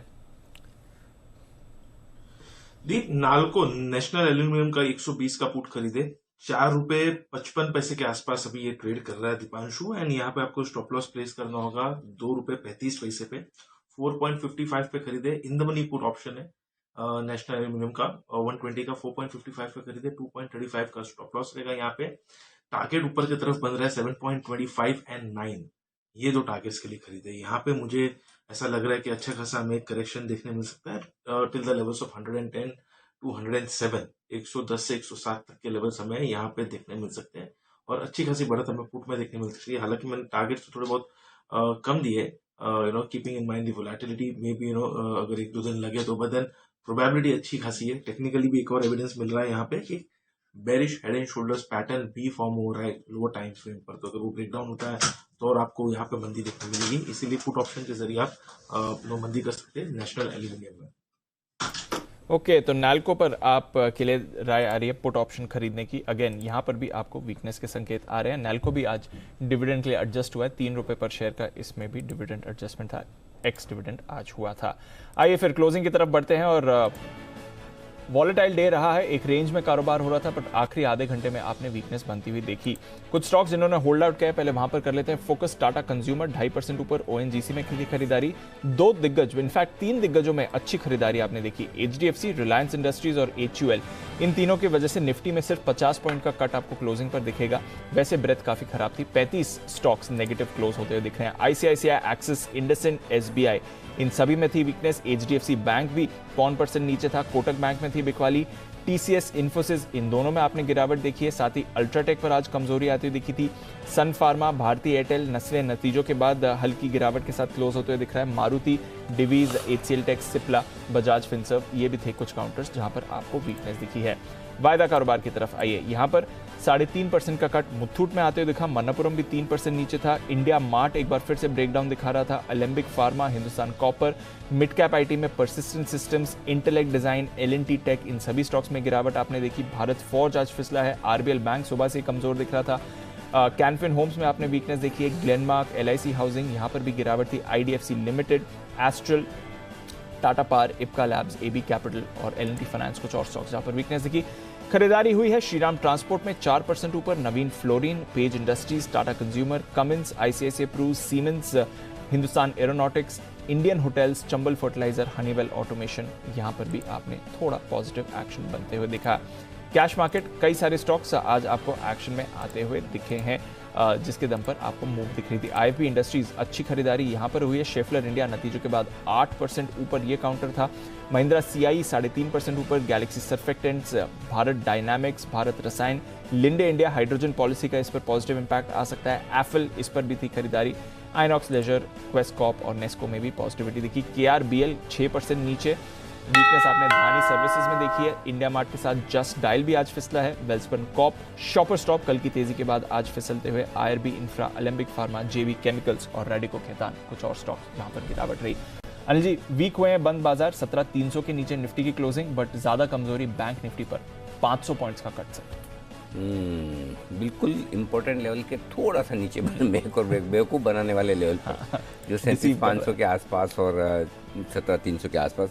देखते हैं फाइनल क्लोजिंग किस तरह की आती है, थोड़ी देर में पता चलेगा। तब तक आइए, गुरुवार हो चुका है बेहद खास, क्योंकि हम हर हफ्ते भर की पूरी इंटरेस्टिंग ग्लोबल कहानियाँ आपको लेकर आते हैं, एक ही चैनल पर, एक ही स्क्रीन पर, एक ही शो में। हमारा स्पेशल शो बात दुनिया की, और देख लीजिए आज दुनिया भर में इस हफ्ते की जो कुछ भी एक्शन हुए उनकी हाइलाइट्स। रूस यूक्रेन के बीच युद्ध की आहट ने पूरी दुनिया की चिंता बढ़ाई। अंतरिक्ष में चीन की कैसी मनमानी। आखिर क्यों 14 करोड़ में बिका एक कबूतर। दैत्या का डायनासोर्स को भी होता था सर्दी जुकाम। और क्यों एक प्रेसिडेंट बच्ची को छोड़ने जाते हैं स्कूल। देखिए बात दुनिया की, आज शाम 4:26 पर, सिर्फ जी बिजनेस पर। तो भाई और बहनों, रूस और यूक्रेन के अलावा भी दुनिया में बहुत कुछ हो रहा है, अच्छा हो रहा है, वो भी देखा कीजिए। तो एक से एक बढ़िया इंटरेस्टिंग स्टोरी है। रूस यूक्रेन में जो चल रहा है उसकी वजह से बाकी दुनिया थम नहीं गई है। कुछ अच्छी, कुछ बेहद दिलचस्प कहानियां, खबरें आप 4:30 बजे जरूर देखिएगा। आइए, सड़क सुरक्षा को लेकर सरकार ने एक कदम और आगे बढ़ाया है। इस बार सरकार का फोकस बच्चों पर है। अब एडल्ट्स के साथ साथ 2 व्हीलर पर सवार 9 महीने से लेकर 4 साल तक के बच्चों को हेलमेट पहनना होगा। 9 महीने के बच्चे का छोटे छोटे हेलमेट आएंगे कहाँ से? वही जर्मनी वाले। हाँ, 9 महीने के से 4 साल तक के बच्चों को हेलमेट पहनना पड़ेगा। हुआ ओके, और नहीं, इनके लिए तो सेफ्टी हार्नेस, हाँ उसके ऊपर सेफ्टी हार्नेस होगा। मैं वही सोचा, हेलमेट सेफ्टी हार्नेस पहनना पड़ेगा। अच्छी बात है, ये अच्छी बात है। आज शाम 5 बजे आपकी खबर आपका फायदा में हम बच्चों की सेफ्टी से जुड़े हुए इस अहम मुद्दे पर करेंगे बातचीत और एक जागरूक चैनल होने के नाते रोड सेफ्टी से जुड़े हुए सारे नियम आप तक पहुंचाएंगे। हमारा साथ देंगे चर्चा में पीके सरकार साहब, रोड और ट्रांसपोर्टेशन में एक्सपर्ट हैं वो हमारा साथ देंगे। वैभव डांगे साहब होंगे, पब्लिक पॉलिसी एक्सपर्ट हैं, और साथ ही साथ LN राव साहब जो कि पूर्व DCP है दिल्ली पुलिस के। देखिएगा हमारा विशेष शो बाइक पर अच्छे हेलमेट में, बाइक पर बच्चे हेलमेट में अच्छे। फोटो भी मिल गई इनको बच्चों वाली हेलमेट के साथ, बढ़िया है ना, अच्छी लग रही है ना फोटो। अच्छी फोटो। हाँ, बाइक पर बच्चे हेलमेट पर अच्छे, ये तो very nice, very nice. Mutual fund निवेश के जरिए आप मुनाफा कमाना चाहते हो तो कई सारी ऐसी अलग अलग कैटेगरीज है जहां आप निवेश डाइवर्सिफाई कर सकते हैं और कमा सकते हैं अच्छी कमाई। 45 फंड हाउस के 100 से ऊपर थीमेटिक और सेक्टरल फंड के बारे में आज करेंगे बातचीत, जानेंगे ऐसे फंड में निवेश करना कितना सही है। शाम 6:30 बजे मुनाफे के यूनिक फंड मैनेजर फंड हमारे साथ होंगे मनी फ्रंट के CEO मोहित गांग, और शो का नाम है मुनाफे के यूनिक फंड। सरकार आज ग्रीन हाइड्रोजन पॉलिसी लॉन्च करने जा रही है। ग्रीन हाइड्रोजन ना सिर्फ पर्यावरण को साफ रखने में मदद करेगी बल्कि ये भविष्य का ईंधन भी बनेगा। तो आज इंडिया 360 डिग्री में हम आपको बताएंगे कि ग्रीन हाइड्रोजन क्या होता है, ग्रीन हाइड्रोजन पॉलिसी किस तरह से आम आदमी के आने वाले वक्त में फ़ायदेमंद होगी। ग्रीन हाइड्रोजन के बारे में हर एक डिटेल बताएंगे आपको। ग्रीन हाइड्रोजन कितना क्लीन, साथ ही मामला क्या है। हमारी इस खास पेशकश में ज़ॉम्बी कंपनियों के बारे में हम आपको बताएंगे। RBI ने कहा कि सभी कंपनियों को दिए गए कुल बैंक का 10% हिस्सा ज़ॉम्बी कंपनियां खा रही है।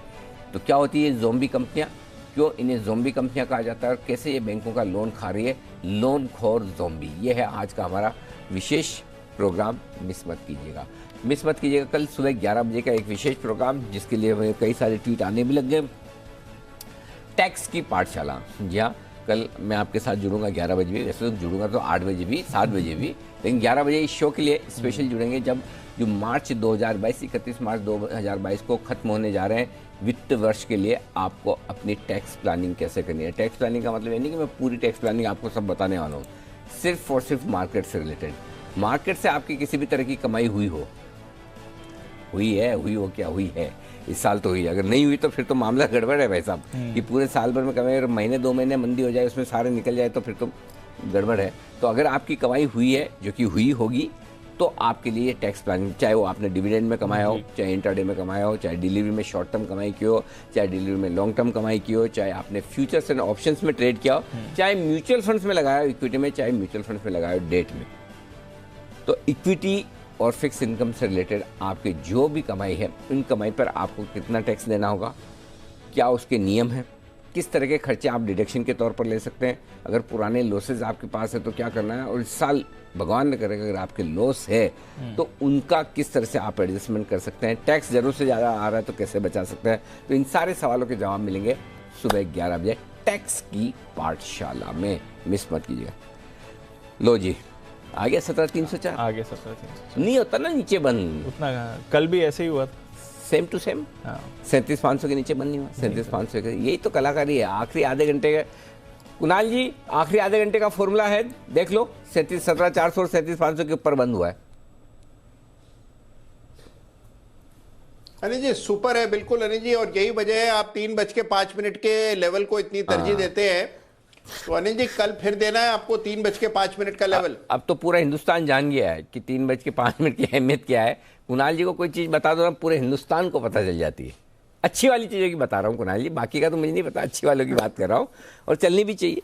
तो चलिए कुणाल जी का धन्यवाद दोनों चीज़ों के लिए, शो में आने के लिए भी, अच्छी चीज़ें सब तक पहुँचाने के लिए। वागले साहब का शुक्रिया, हमारे बंसल जी, सुमित जी, आप सबका धन्यवाद, और श्रीकांत जी, जैन साहब और जय ठक्कर साहब, आपका भी दिल से आभार आज हमारा साथ देने के लिए। कल सुबह जब आप सब लोग शो में आएँ, कुछ अच्छी खबरें लाना भाई साहब, ये सुन के लड़ाई झगड़ा, बोर, गोलीबारी, ड्रिल, मिलिट्री एक्शन, आर्टिलरी, क्या क्या, मतलब सब सुन के मतलब है ना पक गए। अभी ऐसा लग रहा मेरे को आज ही फ्राइडे, मतलब कल निकल ना भी रहे मार्केट तो कोई फर्क नहीं पड़ा, ऐसा फीलिंग आ रहा है। लेकिन कोई बात नहीं, मार्केट खुला है, हम आएंगे सारे एक्सपर्ट्स के साथ, बने रहिए। फिलहाल आज के लिए इजाज़त।